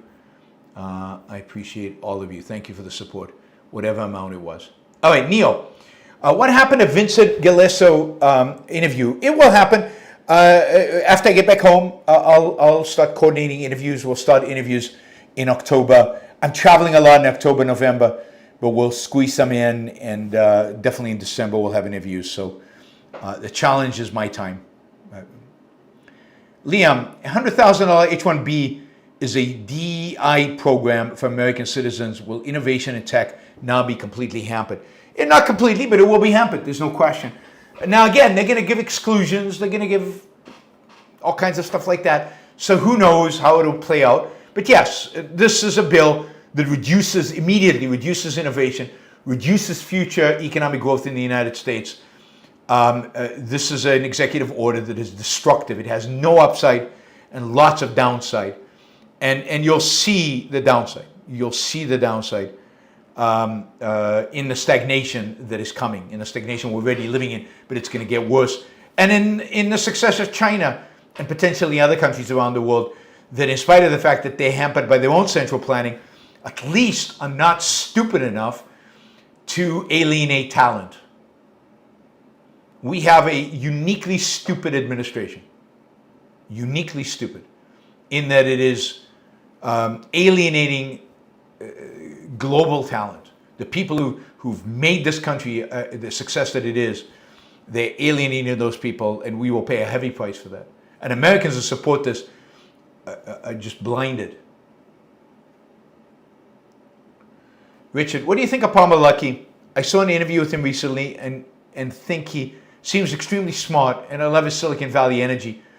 And Durrell is doing amazing stuff, shaking up broken Department of Defense procurement. Yes, I highly recommend, if you're interested in the Department of Defense, reading Unit X. Unit X, it's an excellent book on Department of Defense procurement. Really interesting. And tech.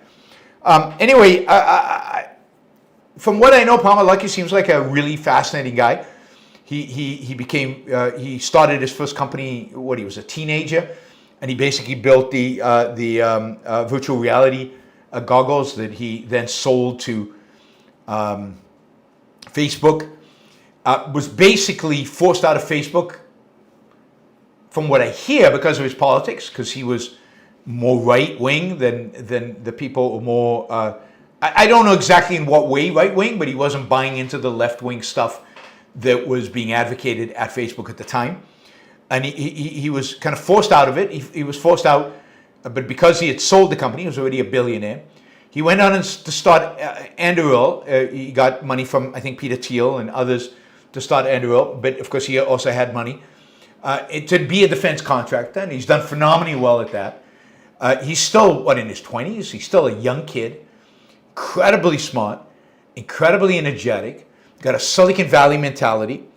I don't know if his politics are the same politics as the CEO of Palantir. If they are, then I'd be worried. But I don't know that, so I don't want to say anything negative. He seems like a real Silicon Valley hero, and we'll see what comes of him. But so far, amazing businessman, amazing entrepreneur, one of the greats of this generation, certainly. I haven't seen any mention of Ayn Rand, but Peter Thiel's an Ayn Rand fan. Elon Musk is probably an Ayn Rand fan. Probably everybody there's an Ayn Rand fan, and then they go on to do other things. And the question is, what do they do with the Ayn Rand fandom? Do they then become Christian nationalists in spite of liking Ayn Rand, like Peter Thiel? Peter Thiel's a Catholic. Committed Catholic, it seems like a committed nationalist now, a big fan of J.D. Vance, and yet he's an Ayn Rand fan. So what does it even mean to be an Ayn Rand fan? I don't know. Richard is back. Unit X and Chip Wars were great. Yes, they were. Thank you for the recommendations on a prior show. I appreciate that. What are you reading now, and what are some top books you've read this year? Oh, God. I'm reading right now is How the Scots Made the Modern World. I think that's what it's called. How the Scots Made the Modern World, which is interesting. It's a little biased, but it's interesting. You learn a lot of history of Scotland, and a lot of history of the impact of Scotland on the Scottish Enlightenment on the world. And Scottish Enlightenment played a big, big role in making the world a better place, as did the Enlightenment overall. I read a really good book on history of business. What's it called? The Corporation in the 20th century, not the 21st. That's a different book. In the 20th century, I can't unfortunately remember the name of the author. I read a really good book on trade. God, but I don't remember the names of the authors. Again, you'd have to email me to get a list of the books. I'd have to pull up my Audible, which I guess I could do. I could pull up, given that you're in for $50 or what is it, $500 now.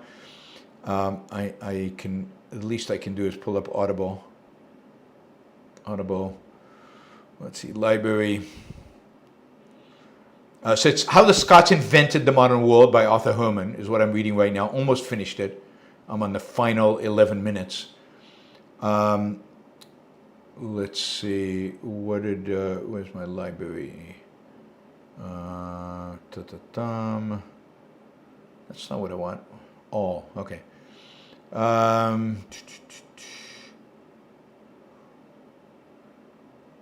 Yeah, I've read a lot of books on the Enlightenment. Again, it's connected to this book I'm writing about Christianity versus the West. The Corporation and the 20th Century by Richard Langolis. Brilliant. Just an excellent book if you've got the patience, a big book. Excellent book on the history of American business. I read A Splendid Exchange about the history of trade by William Bernstein. Excellent. A brilliant book. Again, there's some stuff there I don't agree with, but generally good. I read A Strategy of Denial by Elbridge Colby. I don't like it, but he's a senior person in the Trump administration. I want to know what his foreign policy is going to be. Turns out he's moving away from his arguments in A Strategy of Denial to something else. I read Civilization by Neil Ferguson. I was disappointed by that. How the World Made the West, which is a leftist book about how there is no such thing as Western civilization, which is silly, and actually the book proves the opposite. But it had fascinating facts, a lot of really interesting facts. And then I read a lot of Enlightenment books by a variety. My favorite books of the last couple of years: The Closing of the Western Mind and The Reopening of the Western Mind. The Closing of the Western Mind and The Reopening of the Western Mind. Those are,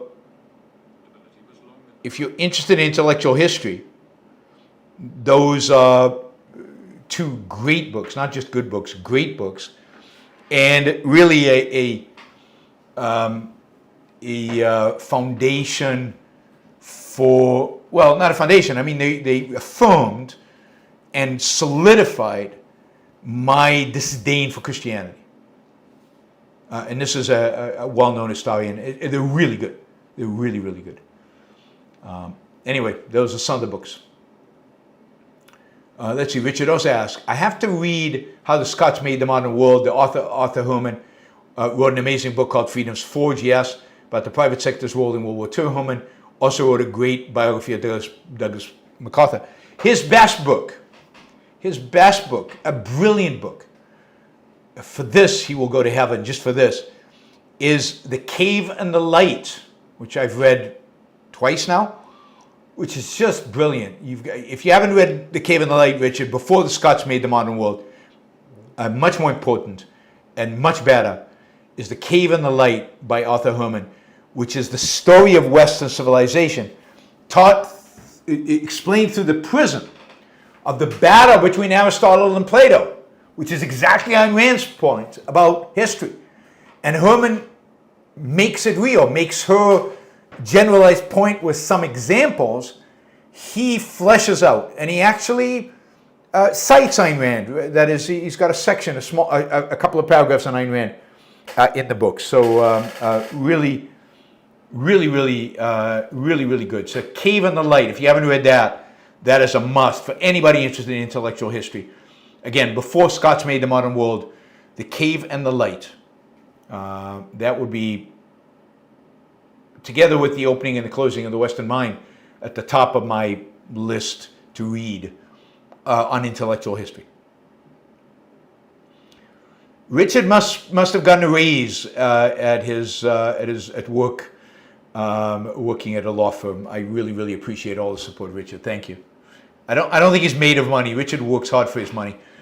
He's a self-made lawyer, and he's getting married soon. So hopefully he's saving some money for that. He's not spending it all on the Yaron Brook Show. All right, Silvanos. Given that what you've said about about how bad this administration has been so far, would you care to speculate on some bad things the Harris administration might have done that was so terrible? I heard so many people excuse Trump despite the liberals. God, I mean, that's a hard one. You have to put yourself in a different frame of mind. Sure, and she'd have been terrible in Israel. She would have been, and Trump has not been great on Israel, but he's been good on Israel. And she would have been terrible in Israel and hampered any efforts to defeat Hamas.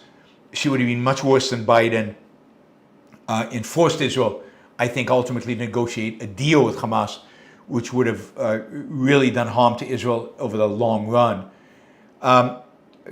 Taxes would have gone up. You probably would have had this latest tax continuation of the taxes from Trump's first term.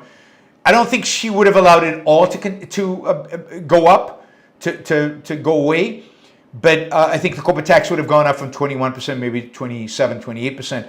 But the personal taxes, particularly for the high earners, would have gone up. There would have been proposals, whether they could have passed or not, hard to tell, to raise taxes on the wealthy even more.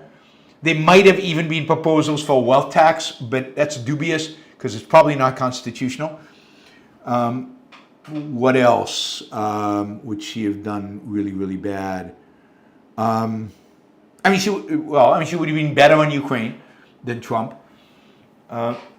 Spending, that depends on who would have won the House and Senate. As you remember, my argument was vote Republican House and Senate and vote for, don't vote for Trump for president.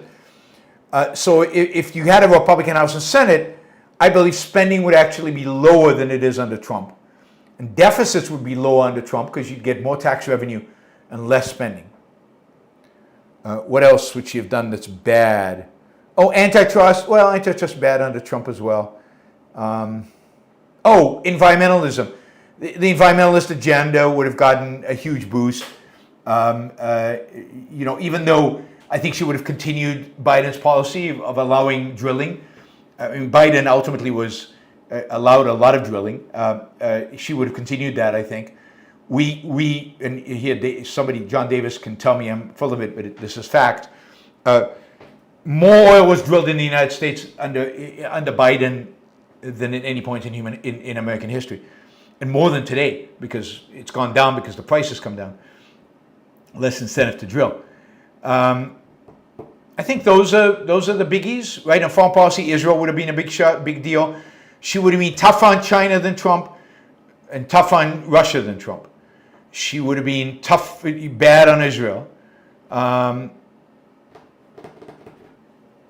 on domestic policy, terrible on regulation, terrible on banking, terrible on energy, not so bad on tax and spend. Not so bad on tax and spend. And given how much we're spending, taxes have to go up at some point. You might as well recognize that now. So that's some of the things. But I'll give you this. I don't think she would have been as outrageously anti the rule of law as Trump is. Andrew, some religious adults become serious about it as adults. After formative years, imagine the damage religious premises can do to intelligent, precocious children. The more egregious premises, the body is evil, abhorrent. Yes, and you can see that. People struggle with getting rid of the horrible religious premises their whole life. They struggle to get rid of those premises that they were taught when they were children. Religion is really, really, really destructive to human individuals, particularly to children. Remo, I visited the Thorvaldsen Museum yesterday and the Glyptotek the day before yesterday. It was amazing. Thanks for the recommendation. My pleasure. They are amazing. Both museums are amazing, particularly the Glyptotek. Thorvaldsen is good. He's a little too neoclassical for me. But yes, he's still amazing relative to almost anything else. Remo, positive topic idea, dedicating a show to one of your greatest non-objectivist heroes like Steve Jobs or Mike Milken. I am dying for a positive show. I'm going to do a members-only show on Florence, a great city and its history. So, and with slides, with pictures. So, Yeah, I mean, don't give up on. I will do more positive shows, primarily for the members. So here's your encouragement to become a member. I think I've gifted all my free memberships that I could. Not your average algorithm. Part 1. Because of our mixed economies, don't you have an underlying understanding of what the good is? It's easy for us to lurch in evil directions, as we've seen with MAGA phenomena. But due to the fact that there is so much good in our societies, it's hard for evil to sustain itself, as opposed to the 1920s in Germany, where the culture was evil to its core. I think that's probably true, but we will see.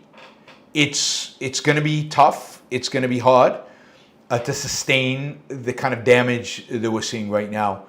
This country, blow after blow after blow, sustain. But we will see. I hope you're right. Roland says, I think Christianity versus the West is a perfect title. Very much looking forward to it. Yeah, I think yeah, I'm excited about it. It's going to take a while. Look, you know, there's still writing to do, quite a bit, I think, editing and writing. And then there's finding a publisher and finalizing it all and getting it published and all of that. So there's a while to go. I feel a sense of urgency right now. When Equal is Unfair came out, it was the perfect timing, except then Donald Trump ran for president and nobody was talking about inequality. Everybody was talking about Donald Trump. So it came out election year 2016 in the fall. I'm hoping this year the issue of Christianity is going to stay hot for a long time, and it'll be the right book for the right time, and it will resonate at the very least with the remnants of the new atheist. But we will see. We will see. James, what are the advantages and disadvantages of having discovered objectives so early in mankind's history? Well, I mean, the earlier you discover it, the less prepared people are for it. We're still a very young species, particularly when you take into account that we've only discovered what we are recently. And even though we discovered it maybe 2,500 years ago, we forgot it for a long time, thanks to Christianity to a large extent, and we're only rekindling that knowledge now. So it's hard for I mean, I think Peikoff said we're just too young of a species for this philosophy. We still need more knowledge, more integration, more experience with the world for this philosophy. James, if the left is so much smarter than the right, as you claim, why do they keep losing elections? Because their philosophy is untenable for most Americans. Because their idea is untenable. It's not about smart. It's not about applying it to elections. But they are. They're just better at math. They're better at science. They're better at starting companies. They're better at doing programming. They're better at the skills of the mind. Those tend to be leftists. And you know, the intellectuals were corrupt. Like, look, Immanuel Kant was really, really, really smart. Probably a genius. But he was evil. So the fact that you're intelligent the fact that you're smart does not mean that you're good. And does not mean that you're right. And does not mean that you know how to win elections.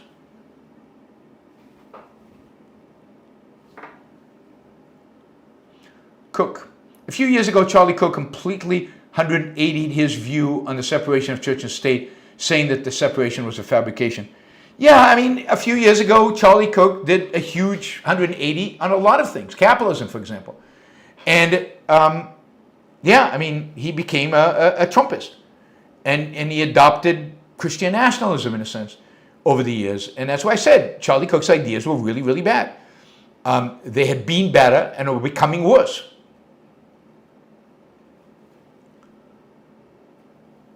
Michael, should people celebrating Charlie Cook's murder be fired? What if they're highly productive employees? Well, I mean, yeah, it depends on who they are, but generally, do you want to work with somebody who thinks that killing is a way to resolve disputes? No, I don't. So yes, I think they should be fired. I don't want to work with people who think that it's okay to kill somebody. for his views. So I would fire them, even if they were productive. You'll find somebody else productive who's not. But that's the problem when, as I said before, the smart people are also the leftists. That's not good. The productive people are also the leftists. Yeah, I mean, for example, Jennifer says he was pro-tariff. Charlie definitely was pro-free trade. 8 years ago. Not anymore. Not anymore. He became pro-tariffs. How did that happen? Corruption of the mind. Liam, every day of your life is a page in a history book that will never get written, probably. But yes. Liam says, people with nothing will help you lose nothing. Everything. Yes, you don't want people with nothing. Unless they're children. Then it's okay. Then it's good. P. Gupta, disgusting at the wife for proclaiming forgiveness. Disgusted at the wife for proclaiming forgiveness. I agree. I was mad for longer at my veterinarian when my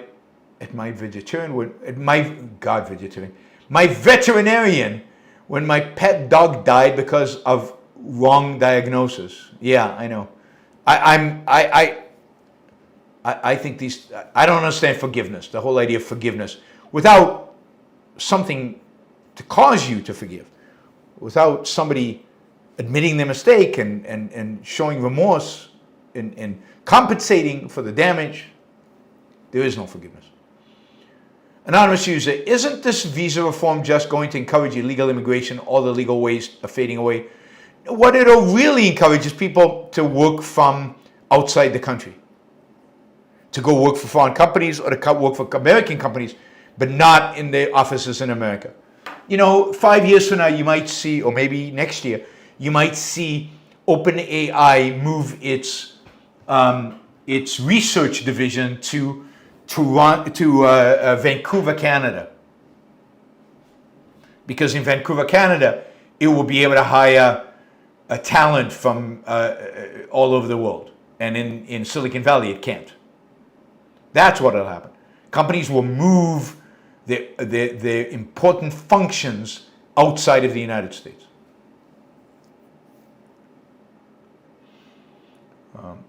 Henry, Elon, I'll go to war of H1B tweet is from last year before the backlash. Funny, he's completely silent on the H1B issue now. Is he? Oh, I got confused by that. Sorry, my mistake. I'll check that out. Whether somebody retweeted that, whether he's completely silent now or not. That would be interesting. Somebody put pressure on the administration to drop the annual fee and to drop it for existing workers. So it probably wasn't Elon because his influence within this administration is fading. Papa, do you think the Supreme Court needs to act faster in blocking a lot of the Trump admin's unconstitutional insanity? I would like to see them do it, yes, much faster. But I don't think they will. I think they're going to take their time. And I'm not sure they'll block it all. We'll see. We'll know soon enough. They'll hear the tariffs case in November, and then we'll see from there. Kim, with all the insanity going on, how are stocks still going up? Good question. Stock markets often, see, well, a few things. One, stock market represent a fraction of the economy. The most productive companies in the economy, but only some companies. Much of the stock market is being driven right now by tech stocks. The smaller companies have not done that well, not nearly as well as tech stocks. Stock prices are driven by large extent expectations about interest rates. Interest rates are expected to go down. Stock market likes that. When interest rates go down, asset prices go up. Everything else are constant. And they believe that this massive investment in AI is going to generate real productivity increases in these companies. Whether in the economy as a whole is hard to tell. But the stock market can be very wrong. The stock market was going up, significantly up, all the way until we hit a brick wall with the financial crisis. And then it went down a lot and fast. So I don't know how to time the market, But would I be surprised by a big downward move in the stock market in the next couple of years? No, I would not. I just don't know when it's going to happen. A lot of what's happening in the stock market right now doesn't completely make sense to me. It represents immense optimism. The multiples some of these stocks are trading at are the multiples of the dot-com bubble. But you know, Bitcoin's at over 100,000. What do I know? People are willing to buy. People have a lot of money. That's one thing. There is a lot of money out there. A lot of money slushing around. And a lot of that money, this is the money the Fed's created over the last 15 years, a lot of that money is going into stocks. There's only so much stuff you can buy with that money. We have our basics taken care of. So the money goes into housing and it goes into stocks. It's not the only reason housing is going up, but it certainly is one reason.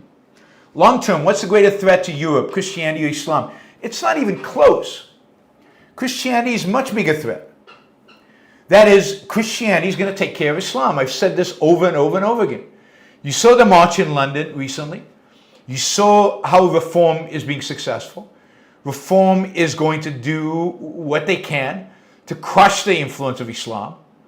In Germany, Islam is going to be crushed by future governments. In France, Le Pen is coming to power. And when she comes to power, she will crush the influence of Islam. And once the influence of Islam is gone, what are we left with? We're left with Christian nationalism. Islam will never take over the West.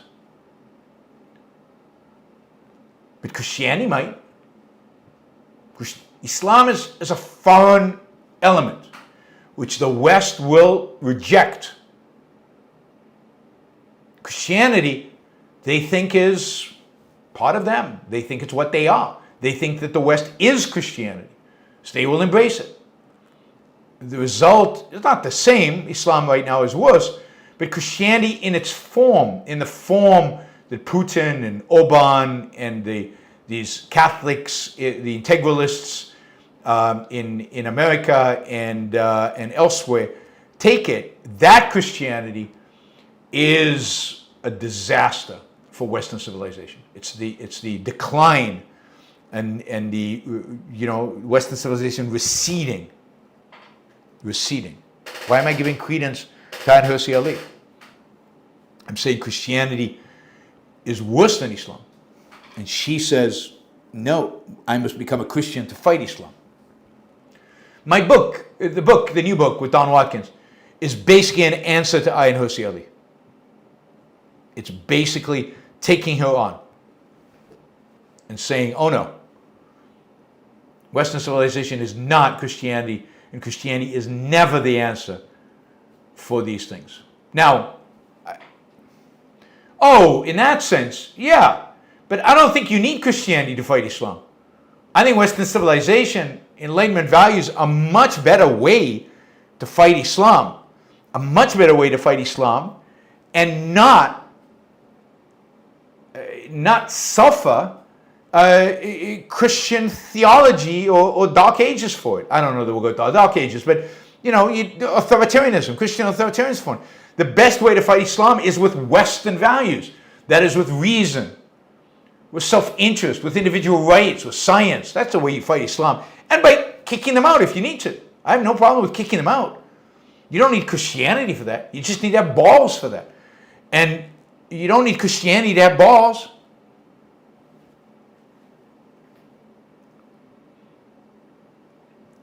Bonnie says, 3 eliminating Gaza City to date by Hamas. Where's the IDF? It's not everywhere, and it hasn't occupied Gaza City yet. And look, even when it occupies, it's a big space, and Hamas is in tunnels and in alleyways and under the rubble. And it's tough. It's difficult. Equal is unequal to reality. As a Brit, I'm ashamed and disgusted by this. It's just evil. Clearly the Nazis won in Europe just 80 years later. I don't know what we're talking about. Which thing did I say that we're talking about? God, I can't remember. what I said about Britain that we're discussing. I must have said something. Sorry, equal to reality, I can't remember. Andrew, paraphrasing Rand. Oh, Palestine, I see. The recognition of Palestine. Thank you, equal to reality, you're right. Yeah. I mean, the Nazis haven't won, but bad guys have won. Other bad guys. Not all the bad guys in the world are Nazis. Other bad guys have won. Andrew says, paraphrasing Rand, one of the major horrible psychological consequences of accepting altruism is the renunciation of one's self-esteem. Absolutely. Altruism is a rejection of self-esteem. It's a rejection of your value, your esteem. Jesper, do you think if put in the same position as Israel, that Russia or China would have won the war against Hamas by now, considering that they aren't as constrained by just war theory? Yes, no question. They would have won it easily, quickly, thoroughly. It would be over a long time ago. And there would be a lot fewer protests and a lot fewer people complaining about it. John, do you receive money from your role with the ARI? Is your show in any way supported by ARI? Yeah, it's supported by ARI. They're one of the sponsors. They're a sponsor of the show. So they give a little bit of money for me to advertise the different things on the show. So I advertise right now Ayn Rand Live. I've advertised Okan conferences. I've advertised other conferences. So me advertising, they pay me the exact same amount of money that my other advertisers, Alex Epstein and Hendershot Wealth, they pay me the exact same thing on a monthly basis to advertise their programs. Other than that, ARI does not pay for anything regarding the show. They pay me when I speak. When I go and speak for them, they pay me. They pay me when I teach for them. They pay me when I consult for them. So I do work for ARI. But the show is not an ARI show, although they do advertise on the show. As you can see, I'm pretty open about it. Kim, I heard Christian YouTubers say that the Enlightenment was actually the Dark Ages and the Enlightenment was actually bad for society. I laughed. Yeah, somebody should parachute the bastard into the Dark Ages and let him see what he thinks of that. I mean, everybody who wants 1220 should get 1220. There should be a country somewhere where they have to live based on the Dark Ages because that's what they believe in. It's so disgusting. It's so corrupt. It's so irrational. It's so anti-historical. And it's exactly why I wrote the book. This is exactly what the book is supposed to counter. Marius says, have you ever considered multi-streaming on other platforms like TikTok, Instagram, and Twitch? I do already. I multi-stream on YouTube, X, Facebook, 2 Facebook channels. I haven't figured out how to stream on TikTok and Instagram simultaneously. If I could figure it out, or if somebody could show me how to do it, I would do it in a second. And I know nothing about Twitch. I have no idea how to do it on Twitch. But yeah, if I could stream on those other platforms, I would. So I use Restream as the platform that restreams. And if those are available there, I see Twitch is here, but I don't have a Twitch account. Oh, TikTok Live is here. So I could certainly do TikTok. Anyway, I will add those. Thanks for pointing that out. No reason not to. Since I use Restream, I can restream to as many platforms as I want. Is it worth getting a Twitch channel? Mary Aline, ABC will return Jimmy Kimmel show to the air tomorrow. Looks like free speech related. That is amazing if that is true. Thank you, Mary Aline. That is just amazing. That is good news. Not because I like Jimmy Kimmel. I hate him. I despise him. But if it's basically Disney standing up to the Trump administration and to MAGA, and that is very cool. I am hugely supportive of that move. All right, Volta, how long are you staying in Italy? I leave tomorrow, but I've been here 4 weeks. I've been here 4 weeks, and I leave tomorrow for Spain for 3 days and on back home on Friday. David, how close were you with John Ridpath? I discovered him recently on YouTube. I was fairly close with John, not very close, but fairly close with John. I knew John for many years. we talked regularly. He was on my board for a long time until, unfortunately, his health did not allow for it anymore. But yeah, I knew John from before I became CEO of the Ayn Rand Institute, and I got to know him really pretty well when I was CEO of the Ayn Rand Institute. He was we were friends, and he was a supporter of what I was doing. And yeah, he was a good guy, good speaker. So I'm glad you discovered him on YouTube. Andrew, in gifted class in 3rd grade, they had us blindfold ourselves to pretend to feel what it was like to be blind. I remember that night raked with guilt for my sight only in an altruistic culture. Yeah, I mean, that is horrible. I mean, it might be interesting to have that experience, but not in the context of guilt, not in the context of feel sorry for these people, in the context of broadening your horizons, but not more than that. Linda, how the Scots invented is now on my Kindle. Thanks, thank you. Konstantin Kisin quoted Rand in his last video. Positively, negatively, what did he say? I didn't see that. Neo, should there be a rule in politics where if you want to join, you have to be pro-West and to have rejected their own philosophy?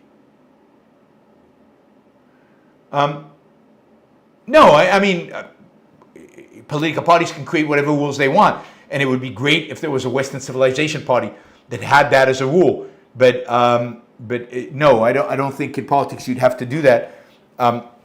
I think that in a proper constitutional government, in order to vote, you would have to express at least knowledge of what Western civilization, what the system of government was. But I don't know that you'd have to acquire knowledge of Western civilization.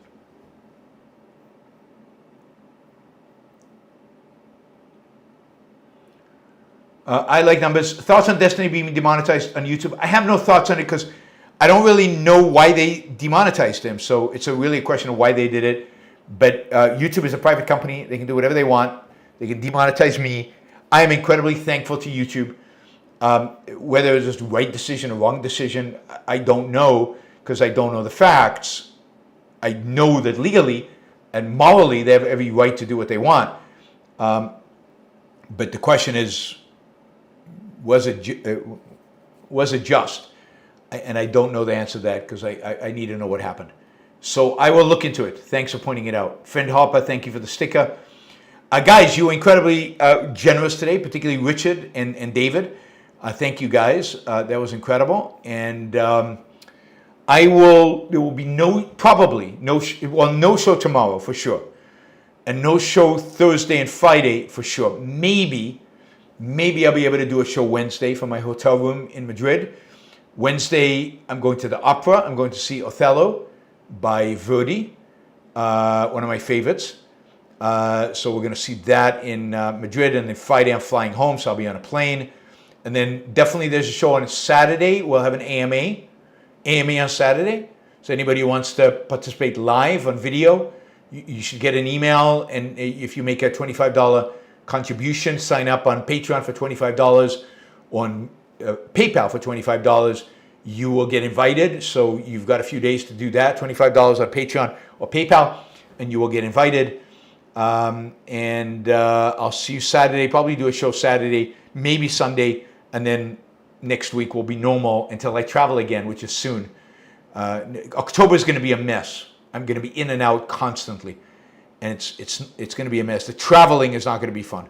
I'm going to be doing fun stuff, but the traveling is not going to be fun.